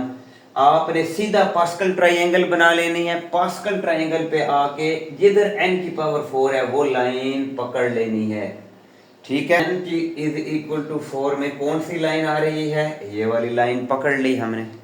इस लाइन में जिधर CC आता था कॉम्बिनेशन में 1 4 6 4 1 चुप करके प्लॉट कर देना है आपको। ये लिखने के एक स्टेप लिखने की जरूरत ही नहीं है, यानी मैंने क्रॉस मारा हुआ है, ये स्टेप आपने इधर नहीं करना, ये बाइनोमियल थ्योरम में सिर्फ करना है। अगर वो पूछे, अगर वो पास्कल ट्रायंगल का कह दे तो क्या मैंने लिख दिया डायरेक्टली 1, जो कि किससे आंसर आता था 4c 0 से। फिर जी और ऑटो पे जो a हुआ था वो पावर 4 लेता था और b की पावर 0 होती थी। ये बाकी चीजें बाइनोमियल थ्योरम की वैसे ही उठानी है, सिर्फ क्या करना है, ये वाली चीज चेंज हो जाएगी। क्या चीज रिप्लेस हो रही है, ये जो कोफिशिएंट आते थे हमारे, ये कोफिशिएंट जो हम कॉम्बिनेशन लगा के निकालते थे, वो कॉम्बिनेशन अब हमारे क्या होंगे, डायरेक्टली निकल आएंगे। अच्छा जी, दूसरे नंबर पे किस चीज का कोफिशिएंट आ रहा है, 4 का, डायरेक्टली 4 लगा दिया और 1 की पावर 3 x की पावर 1 प्लस तीसरे नंबर पे क्या आना चाहिए 6, डायरेक्टली 6 लगा दिया, 1 की पावर स्क्वायर x की स्क्वायर, फिर 4 प्लस 4 डायरेक्टली लगा दिया, 1 की 1 x की क्यूब, फिर 1 और 1 की पावर 0 और x की पावर 4। बाइनोमियल थ्योरम भी डिप्लाई करें तो यही कोफिशिएंट आएंगे। बस ये है कि एक स्टेप से आप बच जाते हैं, सिर्फ एक स्टेप, यानी कि बाइनोमियल थ्योरम आपको लिखना नहीं पड़ता। फिर दूसरा काम, आपको ये नहीं बताना पड़ता कि मैं बाइनोमियल थ्योरम अप्लाई कर रहा हूँ। हाँ, एक काम और करना पड़ता है कि ये पास्कल ट्रायंगल लाजमी बनानी है, इसी चीज के मार्क्स होंगे। हो सकता है वो इधर देखे ही नहीं, ये बस देख लेना है, ये लाजमी बनाना है, इसके मार्क्स हैं। कैसे स्टार्ट करना है दोबारा समझा देता हूँ, 1 और 1 और 1 ये बेंच मार्क है। 1 है 0 के लिए, 1 और 1 है 1 के लिए, n जब 1 होगा। फिर बारी बारी इनको देख के बनाना है, 1 प्लस 1 2 और इसके साइड पे 1 1 लगा देने हैं। ये बहुत आसान है बनाना, ठीक है। तो ये बनाएं तो इजीली आपका बाइनोमियल थ्योरम वाले जो कॉम्बिनेशन वाला पॉइंट है वो खत्म हो जाता है, यानी आप 2 से 3 स्टेप में क्वेश्चन खत्म। अब जी लेट्स से कि और हमारा इसका पास्कल ट्रायंगल का क्या फायदा है, वो जो कॉइन्स टॉस प्रोबेबिलिटी वाले, 2 कॉइन इकट्ठे टॉस करना, 3 कॉइन्स इकट्ठे टॉस करना। मिसाल के तौर पे वो आपको कहेगी अगर मैं 2 कॉइन टॉस करूं तो कितनी दफा चांस है कि हेड आए, तो आप बताएंगे कि 0 टाइम चांस है कि 1 हेड आए, 1 टाइम चांस है कि 2 हेड आए और 2 टाइम चांस है कि 1 हेड आए। यानी कि ये आपकी प्रोबेबिलिटी निकालने में भी हेल्पफुल हैं। जो कॉइन टॉस वाला क्विज है, अगर यही क्वेश्चन वो कहता है कि मैं 3 टेल जो है साइमल्टेनियसली 3 टेल को इकट्ठा टॉस करूं तो मुझे रिजल्ट बताओ, कि जो टेल है कॉइन्स को, सॉरी वो टेल की बात नहीं करेगा, वो कहेगा कॉइन में तो हेड और टेल होते हैं। वो ये कहेगा कि मैं 3 कॉइन्स को साइमल्टेनियसली टॉस करूं, तो वो प्रोबेबिलिटी ऑफ हेड या टेल मांगता है। हेड की प्रोबेबिलिटी मांग ले, टेल की मांग ले, यही लगना है और कुछ भी नहीं लगना। ये नहीं कहना कि सर टेल के लिए कोई अलहदा रूल तो नहीं है, हेड के लिए कोई अलहदा रूल तो नहीं है, सेम है। क्वेश्चन में अगर वो मेंशन करता है मुझे टेल की प्रोबेबिलिटी बताओ और वो कहता है कितने कॉइन टॉस किए हैं, उस कॉइन को पकड़ लो। ठीक है, कितने जी, फर्स्ट करो वो कहता है जी मैंने कॉइन 4 टाइम ही टॉस किया। ठीक है, 4 कॉइन्स साइमल्टेनियसली टॉस किए हैं, 4 कॉइन्स इकट्ठे टॉस किए हैं, तो मुझे प्रोबेबिलिटी ऑफ हेड की बजाय वो कहता है जी टेल बताओ। तो टेल की प्रोबेबिलिटी क्या निकलेगी, 0 टाइम चांस है कि एक टेल आए, 0 time, sorry probability of 0 tail, तो प्रोबेबिलिटी ऑफ 0 टेल क्या होगी 1 टाइम, प्रोबेबिलिटी ऑफ 1 टेल क्या होगी 4 टाइम, प्रोबेबिलिटी ऑफ 2 टेल क्या होगी 6 time, probability of 4 tail 0 1 2 3, probability of 3 tail क्या होगी 4 टाइम, प्रोबेबिलिटी ऑफ 4 टेल क्या होगी 1 टाइम। ठीक है, यानी इस तरीके से वो क्वेश्चन करता है। तो आपने बेशक ये जिस तरह मैंने नंबरिंग कर ली है, जब आखिरी तक पहुंचो जो उसकी डिमांड है, फर्ज करो वो कहता है नहीं मैं 7 कॉइन्स की बात कर रहा हूं, तो आपने 7 कॉइन्स तक आना है और नंबरिंग शुरू ख्याल करना है कि पहली जो प्रोबेबिलिटी होती है वो 0 की होती है कि 0 टेल या 0 हेड, 0 टेल या 0 हेड, ये जो पहली प्रोबेबिलिटी होती है ये 0 टेल या 0 हेड की होती है। फिर 1 टेल, फिर 2 टेल, फिर 3 टेल, 4 टेल, 5 टेल, 6 टेल और 7 टेल। सिमिलरली वो हेड का जिक्र कहते हैं तब भी यही इस्तेमाल करना है, 0 head, 1 head, 2 head, 3 head, 4 head, 5 head, 6 head और 7 हेड। तो इनसे जरा इंटरेस्टिंग किस्म के क्वेश्चन देखते हैं। कहता है कि if 7 coins are tossed, 7 coins toss किए जाएं, how many times 5 heads will appear. अब उसने एक ही बात पूछी है, बाकी उसने कोई बात नहीं की। कह रहा है मुझे ये बताओ कि 5 हेड्स जो होंगे कितने टाइम्स अपीयर होंगे, many times, how many times, इस पे जिक्र कर रहा है 5 हेड्स विल अपीयर। तो इसका मतलब है जो हमने पास्कल ट्राइंगल बनानी है वो n इज इक्वल टू 5 तक होगी। किधर तक होगी, यानी कि ये जो पास्कल ट्राइंगल है 5 के केस में इधर आके आपकी खत्म, 5 के केस में, किसके केस में 5 केस है। तो अगर वो कहता है 5 कॉइन टॉस हुई हैं, अब वो जो डिमांड कर रहा है, अगर तो वो कहता है कि मुझे सारी प्रोबेबिलिटीज बताओ, तो फिर तो आपने शुरू हो जाना है कि 0 हेड पे एक दफा चांस है, 1 टाइम लिखना है, 0 हेड या 0 टेल इतने टाइम है। फिर जी वो कहता है कि नहीं, अब उसने जिक्र किया है, वो कहता है मुझे बताओ कि 5 हेड आने का कितना चांस है। तो मैंने क्या तरीका सिखाया है, 0 head, 1 head, 2 head, 3 head, 4 head, तो 5 हेड आने का कितना चांस है। अब उसने बात की है कि 7 कॉइन्स आर टॉस्ड। क्या कह रहा है, क्वेश्चन उसने किया है कि 7 कॉइन्स आर टॉस्ड, तो कितनी दफा चांस है कि 5 हेड है। तो हम सीधा 7 पे आ जाते हैं। 7 की जो हमने बनाई है पास्कल ट्रायंगल, शुरू से लेके 7 तक ये पूरा मकबरा बनाना है। ये नहीं कि ये चुप करके 7 प्लॉट कर दो, नहीं, 7 खैर आप प्लॉट भी नहीं कर सकते। तो ये पूरा का पूरा इस तरीके से कबर पूरी बनानी है, मकबरा फिरौन का। तो क्या बनेगा जी, n इज इक्वल टू 7, तो 7 के लिए ये हमारे रिजल्ट आएंगे।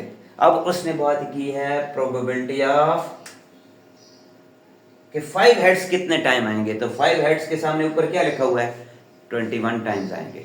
5 हेड्स, एक ही आंसर, शॉर्ट सा छोटा सा आंसर 21 टाइम्स। हाँ, हो सकता है कि वो एक ही क्वेश्चन दे और इसमें ना मुख्तलिफ किस्म की चीजें पूछ ले। वो ये कहे कि मुझे बताओ कि 5 हेड्स कितनी दफा आएंगे, 3 टेल कितनी दफा आएंगी, यानी क्वेश्चन को मिक्स कर डाले ताकि स्टूडेंट्स इस मिक्स में मारे जाएं। भाई ये तो मैंने हेड की बनाई है, टेल की तो इधर वैलिड नहीं है। भाई टेल के लिए भी यही वैलिड है। फर्स्ट करें मैं क्वेश्चन एक आपको बना देता हूं। मैं कहता हूं कि जी मुझे ये बताएं प्रोबेबिलिटी ऑफ, एक ही क्वेश्चन है और मैं कहता हूं कि एक कॉइन को 7 टाइम्स जो है साइमल्टेनियसली इकट्ठा फेंका है, तो मुझे ये बताएं कि प्रोबेबिलिटी ऑफ 6 हेड कितनी है। तो आपने क्या आंसर देना है, 7 टाइम्स। फिर मैं अगला क्वेश्चन भी ये बताऊं कि मुझे ये भी बताओ कि प्रोबेबिलिटी ऑफ 6 टेल कितनी है, तो आपका आंसर फिर सेम यही होगा 7 टाइम्स। अच्छा जी, probability of 2 tail, probability of 2 tail के ऊपर कितने बन रहे हैं 21 times. Probability of 3 head 35 times. यानी कि वो क्या कर सकता है, एक ही क्वेश्चन में कभी हेड और टेल दे के 2 या 3 चीजें एक ही लाइन में पूछ ले, लेकिन पास्कल ट्रायंगल आपने वैसी की वैसे लाजमी बनानी है। ठीक है। अच्छा जी, एक और केस क्या कह रहा है कि if 7 coins are tossed how many time 3 tails. अब मुझे बताएं 3 tails, 0 tail, 1 tail, 2 tail, 3 tail. तो 3 टेल कितनी दफा आएंगी 35 टाइम्स। इस तरीके से क्वेश्चन आ सकते हैं। अच्छा, या ये वो कह सकता है कि अगर 7 coins are tossed how many time 3 tails appear, ये हो गई। अच्छा, एक और क्या पूछ सकता है साथ में, find number of tails when 6 coins are tossed simultaneously. अब नंबर ऑफ टेल्स की बात कर रहा है वो, ये नहीं कह रहा, इसका मतलब है सारी बतानी है, सारी प्रोबेबिलिटी, फुल प्रोबेबिलिटी बतानी है।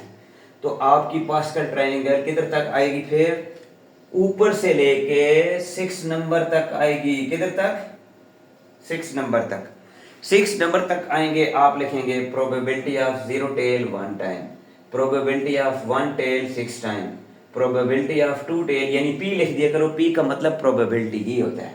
Probability of 2 tail 15 time, probability of 3 tail 20 times, probability of 4 tail 15 times, probability of 5 tail 7 times. ठीक है।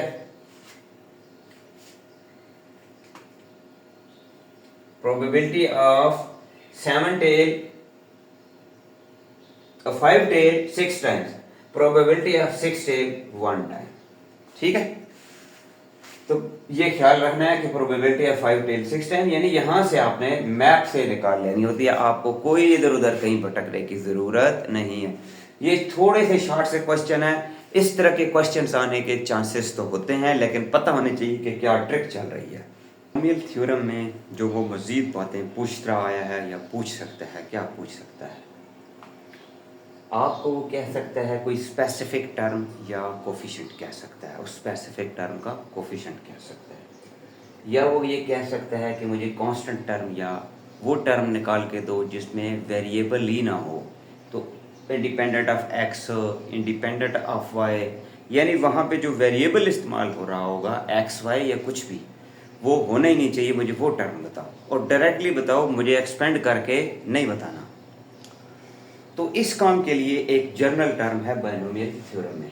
ठीक है, ये जनरल टर्म है, जनरल रूल है, ये जनरल टर्म है, इसका इस्तेमाल किया जाता है, और ये बहुत ज़बरदस्त चीज़ है। ये कहती है कि टी और प्लस 1, और कहते हैं उस टर्म को जो कि आप फाइंड करना चाह रहे हैं, is equal to N C R A की power N minus R multiply B की पावर आर। क्या है जनरल रूल, ये पक्का याद कर लेना है, ये बहुत सारी जगहों पे अप्लाई हो रहा है।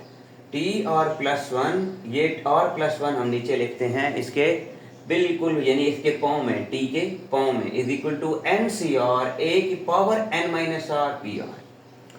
अब मिसाल के तौर पे एक क्वेश्चन मैंने वैसे क्रिएट किया है कि 2x प्लस 7 है, इसकी पावर 8 है, और आपसे वो डायरेक्टली मांग रहा है, कह रहा है एक्सपेंड नहीं करना, एक्सपेंड किए बगैर ही मुझे ये बताओ कि इसकी जो छठी टर्म है वो कौन सी है, या फिर ये मतलब बताओ कि जो छठी टर्म में जो कोफिशिएंट यूज हो रहा है वो क्या है।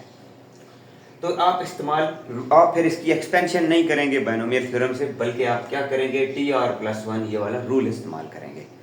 इस रूल में फिलहाल जो जो चीज़ें अवेलेबल हैं वो डाल देते हैं।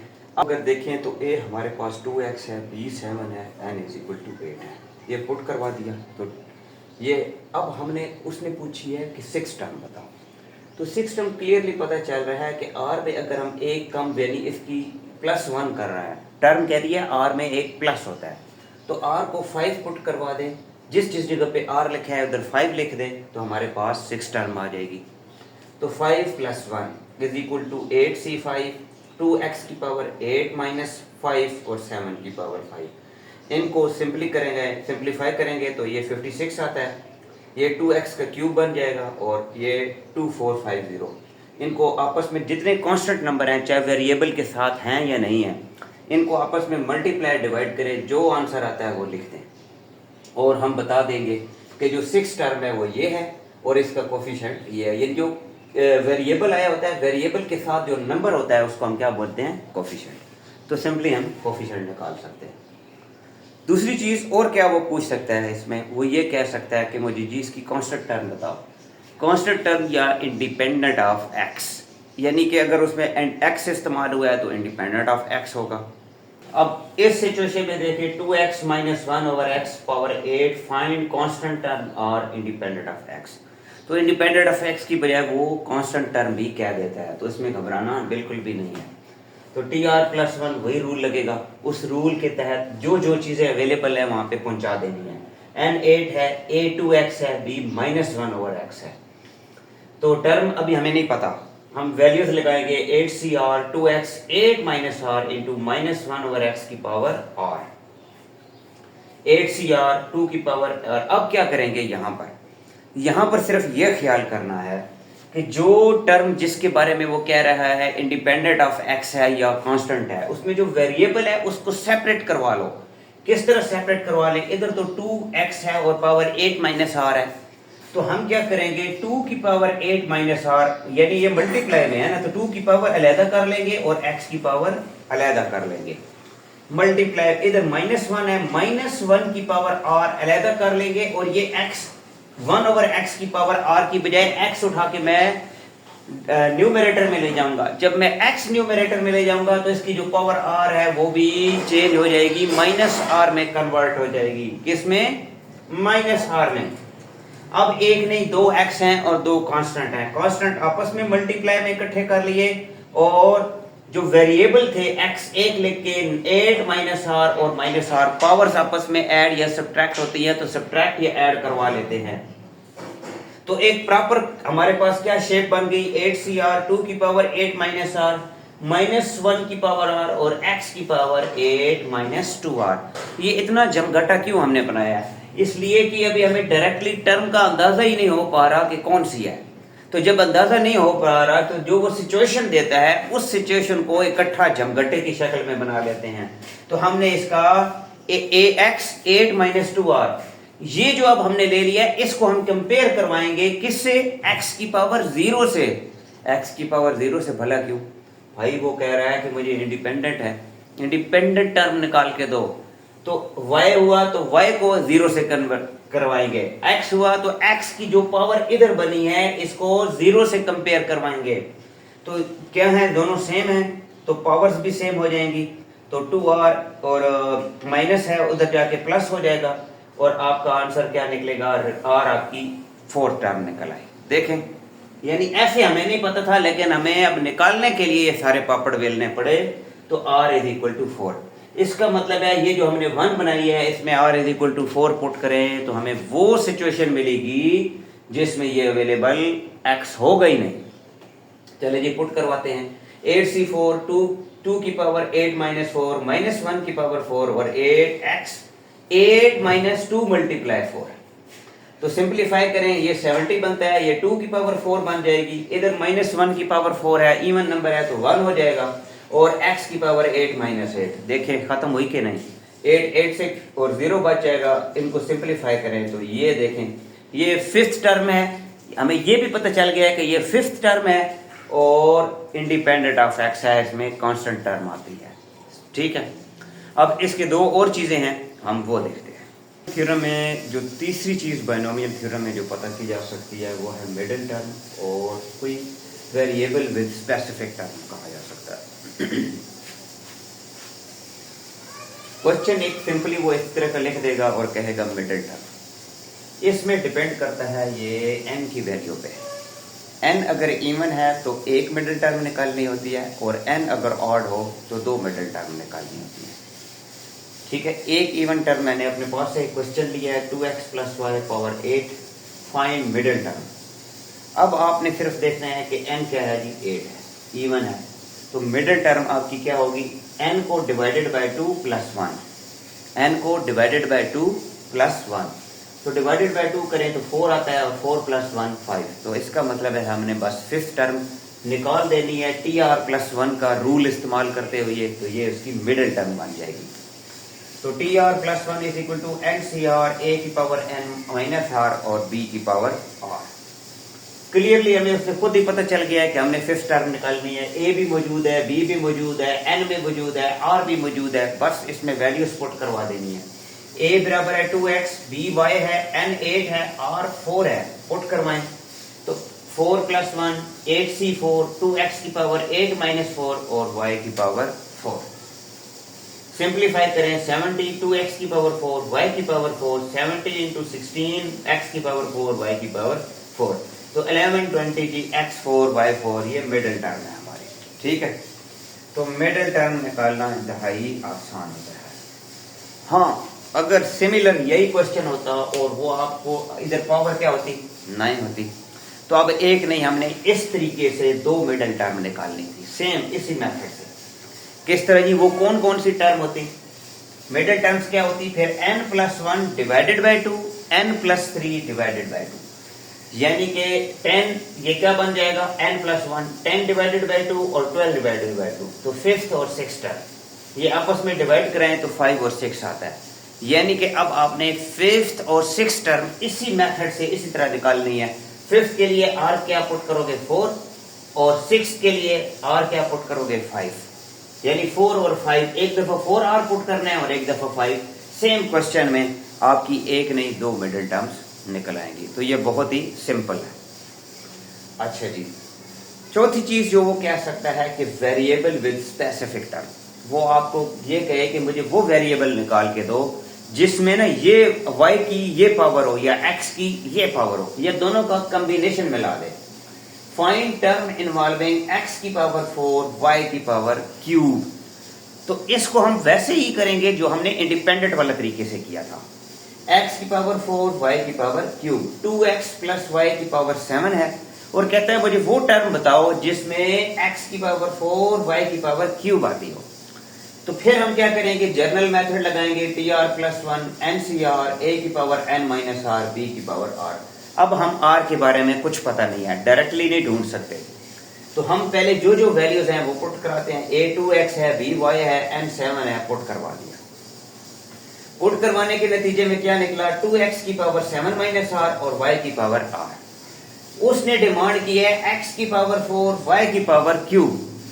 इसमें देखो कि उसको भूल जाओ, उन दो इसमें देखो कि सबसे सिंपल सा कौन है कि जिसमें हमें मजीद लांझे में नहीं पड़ना, तो वो है y की पावर r। ये सिंपल है, 2x को 2 सेपरेट करना होगा, x सेपरेट करना होगा।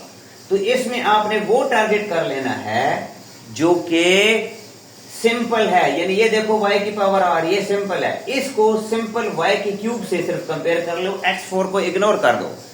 जैसे ही आप इसे करके जो निकालोगे आंसर, वो खुद ब खुद जो टर्म निकलेगी उसमें x4 खुद ब खुद आ जाएगा।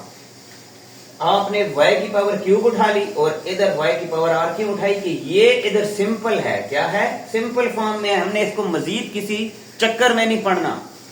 तो y की पावर r को कंपेयर करवा लेंगे y की पावर क्यूब से। कंपेयर करवाएंगे तो r के सामने कौन है?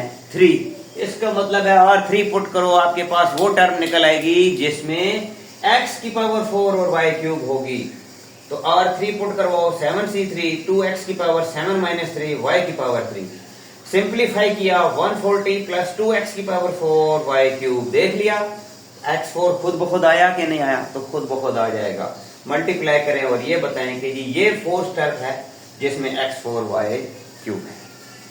तो ये इंतहाई सिंपल है। अब इसमें सिर्फ जो बायनोमियल थ्योरम है, इसमें सिर्फ एक चीज रह गई है कि वो, ये तो हमने जो तरीका फाइंड किया ये है स्टार्ट से, यानी कोई टर्म अगर आपको कहता है तो लेफ्ट हैंड साइड से, यानी कि स्टार्ट से लेके कोई टर्म कहता है। बाज़ औक़ात पेपर में हो सकता है कि वो उल्टा काम कर दे, वो कहे जी मुझे एंड से बताओ कि ये कौन सी टर्म है, तो एंड से टर्म वाला एक क्वेश्चन है वो हम लाजमी करते हैं। बायनोमियल थ्योरम में हमारे आखिरी 2 टॉपिक हैं बस, इसके बाद हम बायनोमियल सीरीज के 2 से 3 टॉपिक करेंगे। बायनोमियल थ्योरम में अगर वो आपको कह देता है एक एंड से, अभी तो हमने जितनी टर्म पढ़ी हैं वो स्टार्ट से पढ़ी हैं। स्टार्ट से कहता है जी 8 टर्म बताओ, स्टार्ट से कहता है मुझे 6 टर्म बताओ, 5th टर्म बताओ, तो हम चुप करके टी आर प्लस 1 लगाते थे। अगर वो कहता था 5th टर्म है तो हम आर की वैल्यू 4 पुट करते थे, अगर वो हमें कहता था 7th टर्म फाइंड करके दो तो हम 6 पुट कर देते थे। यही क्वेश्चन वो चेंज कर दे और आपको समझ ही नहीं आए और आप जनाब साहब वो कहे मुझे एंड से 3rd टर्म बताओ, तो जनाब साहब शुरू से 3rd टर्म फाइंड करके आ जाए तो फिर कैसा लगेगा, बाद में पता चलेगा। तो क्वेश्चन पे फोकस लाजमी करना है। क्या है, कह रहा है जी find the 3rd term from end. End का मतलब राइट साइड से, एंड वाली साइड से बतानी है। तो क्या है, कोई भी मैंने अपने पास से एक्सप्रेशन ले ली 2x + y की पावर 9, यही क्वेश्चन है। इसमें वो कहता है एंड से बताएं, शुरू से नहीं बतानी। तो स्टार्ट उसी जर्नल से ही होगी, इसमें घबराने की जरूरत नहीं है। TR+1 NCR a n - r और b की पावर r। यहां पर इसी तरीके से आप बताएंगे कि a = 2x, b = y, n = 9। तो TR+1 = क्या होगी, वो इसी तरीके से जो जो वैल्यूज हैं पुट कराने के बाद इसको होल्ड करवा देना है कि बस ठीक है। अब अगली बात करते हैं। अब ये शुरू से नहीं पूछ रहा, एंड से पूछ रहा है कि 3rd टर्म बताओ, तो इसमें 2 नहीं पुट करते रहना, ठीक है। अब सिर्फ क्या है, आपने सिर्फ एक चीज याद रखनी है, जब वो एंड से बात करे तो आपने n+2 - r टर्म होती है फ्रॉम बिगिनिंग। जब भी वो एंड से बात करेगा तो आपको याद होना चाहिए कि आपकी वो टर्म शुरू से n+2 - r टाइम है, n+2 - r टाइम, ये याद रखना है। तो जो आखिरी टर्म है वो शुरू से बिगिनिंग से n+2 - r टाइम है। n क्या है, 9 + 2 तो 2 है, माइनस r। अब r यहाँ पे क्या चीज है, यहाँ पे भी तो कंफ्यूजन है, हम r ही तो फाइंड कर रहे हैं। तो आपने बताना है ये r वो है जो उसने डिमांड किया है, ये वो r है उसने डिमांड किया 3rd term from the end. तो हम इधर r3 पुट करेंगे, ये जो डिमांड है ये नहीं कि इधर सोच में पड़ जाना r पता नहीं क्या होगा। r होगा वो जो डिमांड। अगर वो कहता कि एंड से मुझे 5th टर्म बताओ, एंड से मुझे 5th टर्म बताओ, तो इधर मैं 3 की बजाय 5 पुट करता, यानी ये डिसाइडिंग है r का, जो n+2 - r है। n+2 - r 9 + 2 - 3 11 - 3, यानी कि इसका मतलब है ये शुरू से 8वीं टर्म है, शुरू से 8th टर्म है। क्या है, शुरू से 8 टर्म। तो फॉर 8th टर्म r = क्या करते हैं। अब बेशक आप वापस चले जाएं उसी बैक फेज में।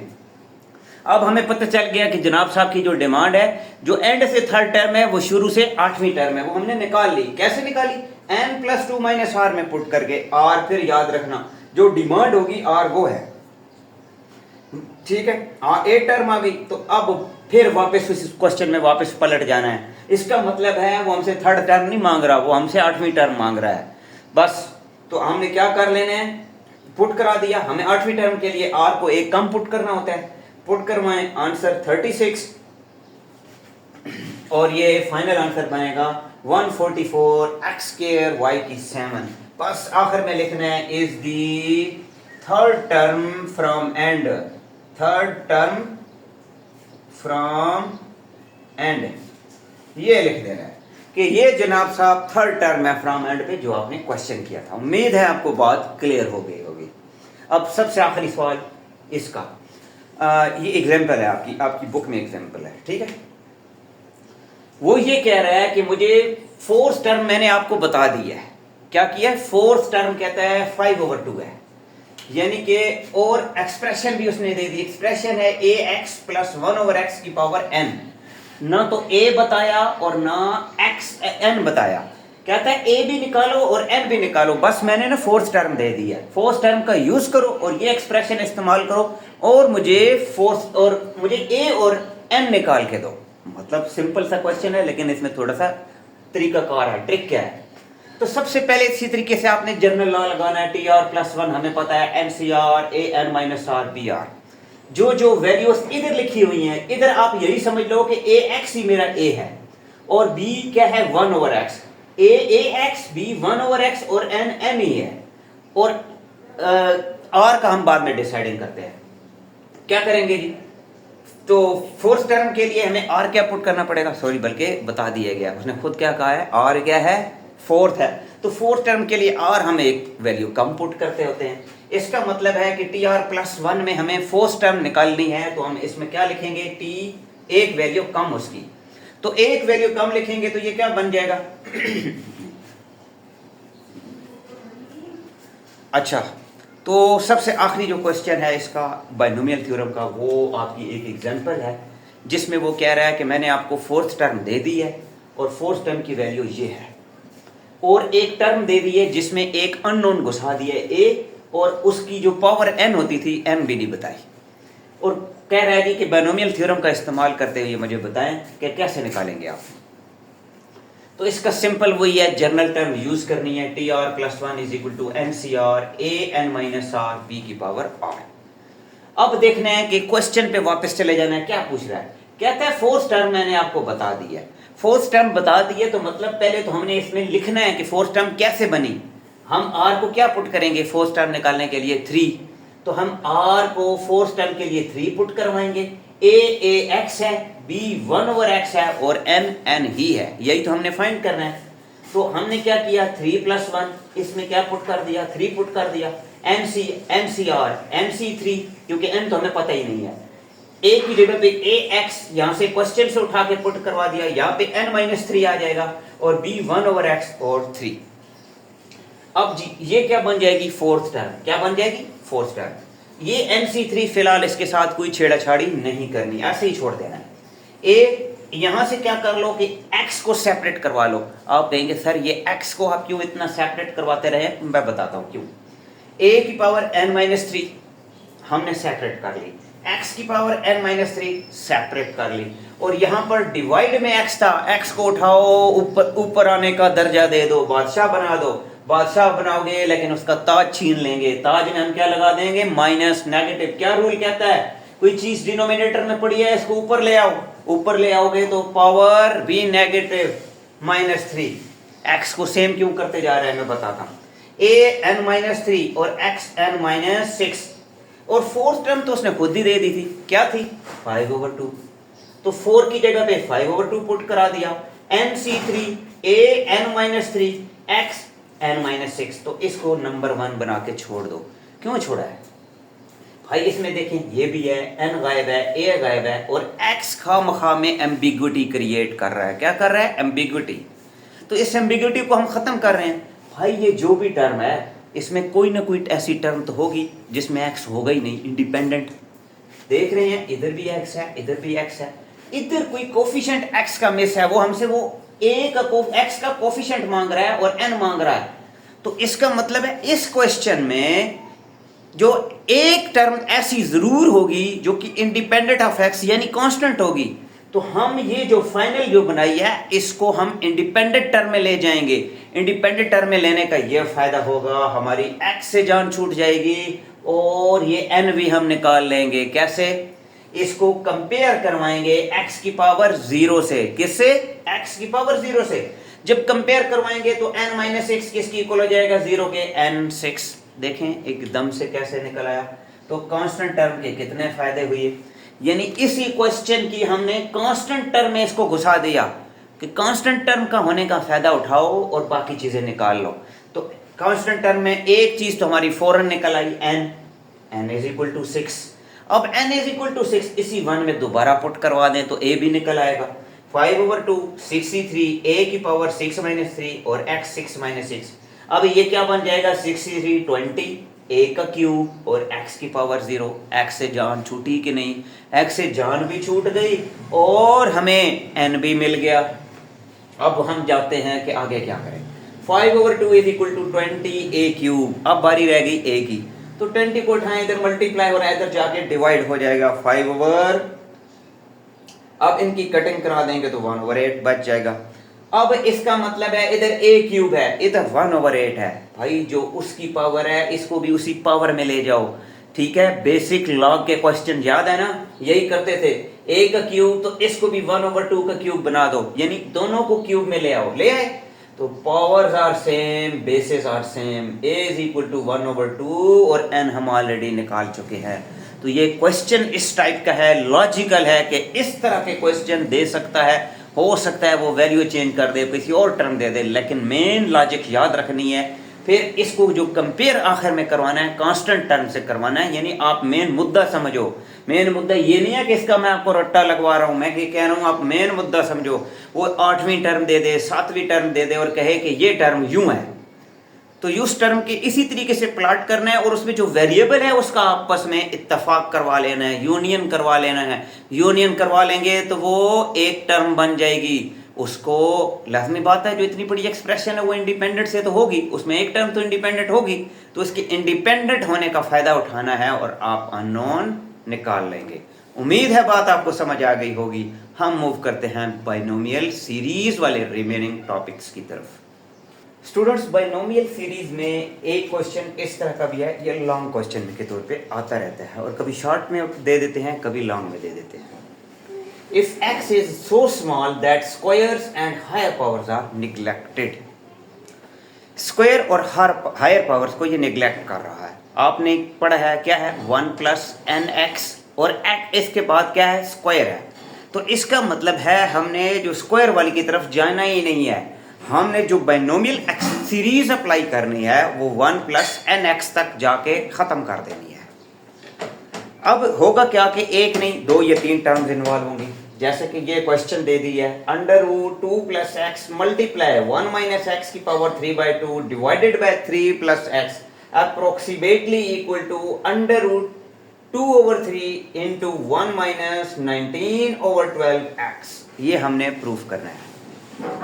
तो हम क्या करेंगे, ये लेफ्ट हैंड साइड पकड़ लेंगे और इसकी 1 2 3 इन 3 टर्म्स पे बाइनोमियल सीरीज अप्लाई करेंगे, लेकिन इनको पहले तो सीधा करना है। इसमें 1 1 में नजर आ रहा है, इसमें भी 3 है और इसमें भी 2 है, तो पहले इनको हमेशा सीधा करना होता है। कैसे जी, 2 + x की पावर 1/2 इसकी पावर अप्लाई कर दी, ठीक है।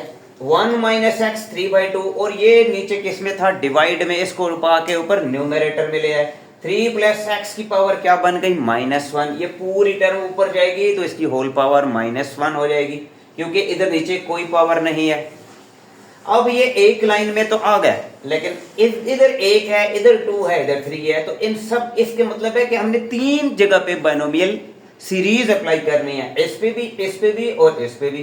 तो अभी इसको बाइनोमियल सीरीज अप्लाई के काबिल पहले बनाना है। कैसे बनाएंगे, ये 2 और ये 1/2 इस समेत बाहर खींच लिया तो अंदर 1 + x/2 हो जाएगा और पावर अपनी जगह पे कायम। फिर ये तो ऑलरेडी अंडरस्टूड ठीक था, सिर्फ 1 प्लस और ये -x हमने दे दिया कि भाई ये -x के पास है और 3/2। फिर इधर से 3 की पावर -1 बाहर कैच करवा ली और अंदर 1 + x/3 और पावर -1। अब ये कुछ काबिल होना शुरू हो गई है। अगला काम ये देखिए, 2 का किसी के साथ नहीं बन रहा तो इसको अंडर रूट, और ये 3 की पावर -1 थी, इसको उठा के इसके नीचे। क्यों? क्योंकि ये देखिए ये सारी एक्सप्रेशंस मल्टीप्लाई हो रही हैं, बीच में कहीं से प्लस माइनस नहीं है, तो ये इसलिए इसके नीचे चला गया। अब हमने अपनी टर्म्स को सिंपल कर लिया। अब हम इस पे 1 + nx सिर्फ क्या अप्लाई करेंगे, 1 + nx, बाकी सारा कुछ खत्म। क्यों? क्योंकि बाकी स्क्वायर में चले जाते हैं। उसने खुद कहा है कि स्क्वायर और हार पावर्स नहीं लेनी, ठीक है। तो सिर्फ 1 + nx, n क्या था 1/2 और x क्या था इस सिचुएशन के लिए x/2, तो खत्म, बस इधर ही बंद कर दिया। मल्टीप्लाई इधर भी 1 + nx, n क्या है 3/2 और -x, x क्या है -x, और ये भी खत्म। फिर 1 प्लस क्या है -1n है और x x/3 और होल बड़ी ब्रैकेट इसलिए कि बाहर √2/3 कॉमन में आ रहा है। अब इनको सिंपलीफाई कराना है बस। ये क्या बन जाएगा x/4, ये बन जाएगा 3/3 x/2, माइनस पीछे शिफ्ट हो जाएगा और इसका माइनस भी पीछे शिफ्ट x/3। अब हम इन तीनों को इकट्ठा तो मल्टीप्लाई नहीं कराने से, पहली 2 को कराते हैं, जो आंसर आएगा तीसरी की तरफ चले जाएंगे। तो √2/3 1 - 3x/2 + x/4 कैसे आया? ये 1 मल्टीप्लाई होगा 1 से तो 1 मल्टीप्लाई होगा -3/2x से तो -3x/2। फिर इसकी बारी है x/4 किससे मल्टीप्लाई होगा 1 से तो x/4। x/4 को आगे x फिर आ रहा है, x और x मल्टीप्लाई होकर स्क्वायर बन जाएंगे, इसलिए हम मल्टीप्लाई ही नहीं करेंगे, ठीक है, छोड़ देंगे इसी तरह। देखे ब्रैकेट बंद और 1 माइनस एक्स बाई थ्री जो आखिरी टर्म थी। अभी पहले इसको सिंपल बनाना है, तो मैंने जो आपको बताता रहता हूं, आप क्या किया करें, -3/2 + 1/4 ये ऐसे कैलकुलेटर में डाल लिया करें, तो -5/4 आंसर आ जाएगा। ये देखें माइनस, और एक्स आपने दोबारा लगा लिया, और 1 माइनस एक्स बाय 3।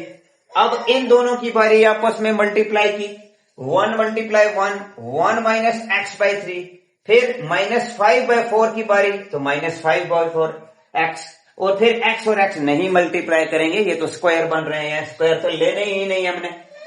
अब इसी तरीके से -1/3 है, -5/4 है, सेम कैलकुलेटर में इंपोर्ट करवाओ, -19/12 आ जाएगा। तो सिंपल यही तो बनाना था हमने, which is equal to right hand side. तो ये या इससे मिलते जुलते क्वेश्चन आएंगे। मेन है आप तरीका सीखें, कंसेप्ट क्या चल रहा है। जब वो स्क्वायर और हायर पावर को निग्लेक्ट करने का बोले तो सिर्फ 1 + nx तक जाना है। अगर वो क्यूब और हायर पावर को निग्लेक्ट करने का बोले तो फिर एक्स स्क्वायर तक एक्सपेंड करवाना है, और अंदर जो हम मल्टीप्लाई भी कराएंगे तो हम एक्स स्क्वायर तक ही जाएंगे, उससे आगे नहीं जाएंगे। ठीक है, मेन कंसेप्ट समझे। तो स्टूडेंट, बाइनोमियल सीरीज का हमारा आखिरी जो टॉपिक है, जो कि मोस्ट इंपॉर्टेंट है, ये लॉन्ग क्वेश्चन के तौर पे आपका आ सकता है। होता यह है कि ये आपको 2/y = इस तरह की एक सिचुएशन दे देता है और कहता है कि मुझे ये चीज़ प्रूफ करके दो। जैसे कि अब इसने क्या लिखा है कि 2/y और राइट साइड पे सारी बाइनोमियल सीरीज है, सिर्फ इसमें इशू क्या है कि इसमें 1 मिस है। 2/y = 1/3। देखें जो बाइनोमियल सीरीज है वो 1 से स्टार्ट होती है, 1 + nx। लेफ्ट हैंड साइड पे भी 1 मिस है और राइट हैंड साइड पे भी मिस है। इस तरह पूरी बाइनोमियल सीरीज और लेफ्ट साइड पे कोई ना कोई वेरिएबल इंट्रोड्यूस करवाएंगे। याद रखना है क्या होगा, वेरिएबल। तो इस केस में सबसे पहले आपने क्या करना है, लिखना है, वो आपको नेशनल की स्टेटमेंट देखनी है। क्या कह रहा है जी, शो दैट y² - 2y - 2 = 0। ये प्रूफ करके दें। तो इसमें सबसे पहले तो जो चीज मिसिंग टर्म है सीक्वेंस की, वो लेके आनी है। तो ऐड 1 ऑन बोथ साइड्स, दोनों साइड पे 1 + 2/y = 1 + दोनों साइड पे ऐड करवा दिया। अब ये प्रॉपर बाइनोमियल सीरीज की शेप इख्तियार कर गई है। अब हम क्या करेंगे, इसको कंपेयर करवाएंगे अपनी मेन बाइनोमियल सीरीज के जो हमारा जनरल टर्म है, 1 + x⁴n = 1 + nx + n × n - 1 के साथ। होगा क्या कि nx को उसी तरीके से जिस तरीके से हमने पहले कराया था कंपेयर करवाएंगे, और n × n - 1/2 x² को इसके सामने वाली टर्म से कंपेयर करवा के n और x निकाल लेंगे। अब जब हम ये पूरी इक्वेशन को कंपेयर करवाएंगे तो ये साइड इसकी इक्वल होगी और ये वाली इससे हम निकालेंगे। अब होगा क्या, उसी तरीके से nx = 1/3 बन रहा है, क्योंकि nx के सामने 1/3 है, और n × n - 1 के सामने 1 × 3/3/6 है, 3 × 6। दो इक्वेशन बनेगी, एक इक्वेशन से उसी तरीके से x की वैल्यू निकालनी है। याद रखना है n नहीं निकालना, नहीं तो बड़े लंबे चक्कर में पड़ जाओगे। x निकालना है, x को निकालना है, दूसरी में पुट करवा दें। पुट करवाएंगे तो 1/3n के स्क्वायर, और ये देखें ये जब जैसे स्क्वायर खोलेंगे तो n से कट गया, और ये नीचे वाली पूरी टर्म उठाएं दूसरी साइड पे ले आए। ये देखें दूसरी साइड पे ले आएंगे तो 18n × 3/18, 18 से कट गया तो 3n बच गया। और देखें कितनी जल्दी सॉल्व हो गया। 3n ये प्लस का n है, उधर जाके माइनस का n बन जाएगा, इधर -1 अपनी जगह पे रहेगा, और n की वैल्यू क्या निकल आई, -1/2। अब वही बात है, ये -1/2 उसी में पुट 3 कर देंगे। x की वैल्यू क्या थी, ये 2 ऊपर चला जाएगा क्योंकि डिनोमिनेटर का डिनोमिनेटर है, और माइनस का साइन कैरी हो जाएगा, x भी निकल आया। अब इसको हम मेन एक्सप्रेशन में पुट करेंगे, क्योंकि लेफ्ट हैंड साइड इसकी इक्वल ही थी। तो 1 + 2/y = 1 + x⁴n, और 1 + x हमने निकाल चुके हैं। ये क्या है जी, 1 + -2/3 और पावर -1/2। अब सिंप्लीफाई करेंगे, y + 2 डिवाइडेड बाय y हो जाएगा, इसको एक एलसीएम के अंदर। इसी तरह इसको कैलकुलेटर में डालेंगे और दोनों साइड पे हम क्या कर लेंगे, स्क्वायर अप्लाई कर देंगे, क्योंकि ये 2 है, इस 2 को खत्म करवाना है। दोनों साइड पे स्क्वायर लेंगे तो कटिंग हो गई। अब ये 1/3 था और पावर -1 है। हम इसको डिनोमिनेटर से न्यूमरेटर में ले जाएंगे तो पावर खुद ब खुद पॉजिटिव हो जाएगी। ठीक है, 3। और अब इसके बाद क्या करेंगे, इधर से स्क्वायर ओपन कर दिया, वाई स्क्वायर प्लस 4y और divided by Y square is equal to 3 की पावर 1। ये वाई स्क्वायर इधर डिवाइड हो रहा है, उधर जाके 3 के साथ मल्टीप्लाई हो जाएगा। इनको सिंप्लीफाई करेंगे तो -2y square plus 4y plus 4। अभी तक ये इसकी इक्वल नहीं हुई क्योंकि ये -2 जो है ये बड़ी एम्बिग्युइटी क्रिएट कर रहा है। इसको कॉमन ले लेंगे तो y square -2y -2 is equal to 0। यही तो हमारा रिक्वायर्ड प्रूफ था। ठीक है, तो इससे मिलते जुलते 2-3 क्वेश्चन है, लेकिन मेन आइडिया आप पकड़े। मेन आइडिया क्या चल रहा है कि हम nx को उसी तरीके से कंपेयर करवाते हैं, ये दोनों वैल्यूज n और x निकाल लेते हैं। फिर ये जो लेफ्ट हैंड साइड है इसको भी आपस में हमने कंपेयर करवाना है। 1 + 2 और y किसकी इक्वल है, 1 + x की पावर n के। जब फाइनल x और n निकलेंगे इसमें डालेंगे, इसके इक्वल रख के दोनों साइड पे प्रोसेस करवाएंगे। अगर इधर पावर 1/3 हुई तो दोनों साइड पे क्यूब ले लेंगे, इधर अगर पावर 1/2 हुई तो दोनों साइड पे स्क्वायर ले लेंगे और हम फाइनल अपनी वही अचीवमेंट हासिल कर लेंगे। बड़ा सिंपल सा क्वेश्चन है, लेकिन ये लॉन्ग क्वेश्चन के तौर पे बहुत इंपॉर्टेंट क्वेश्चन है। उम्मीद है आपको बायनोमियल सीरीज समझ आई होगी। इसके बाद हम ट्रिग्नोमेट्री और जो 9th चैप्टर है वो जितना पॉसिबल हो सकता है वो हम खींच सकते हैं, खींचेंगे। Thank you.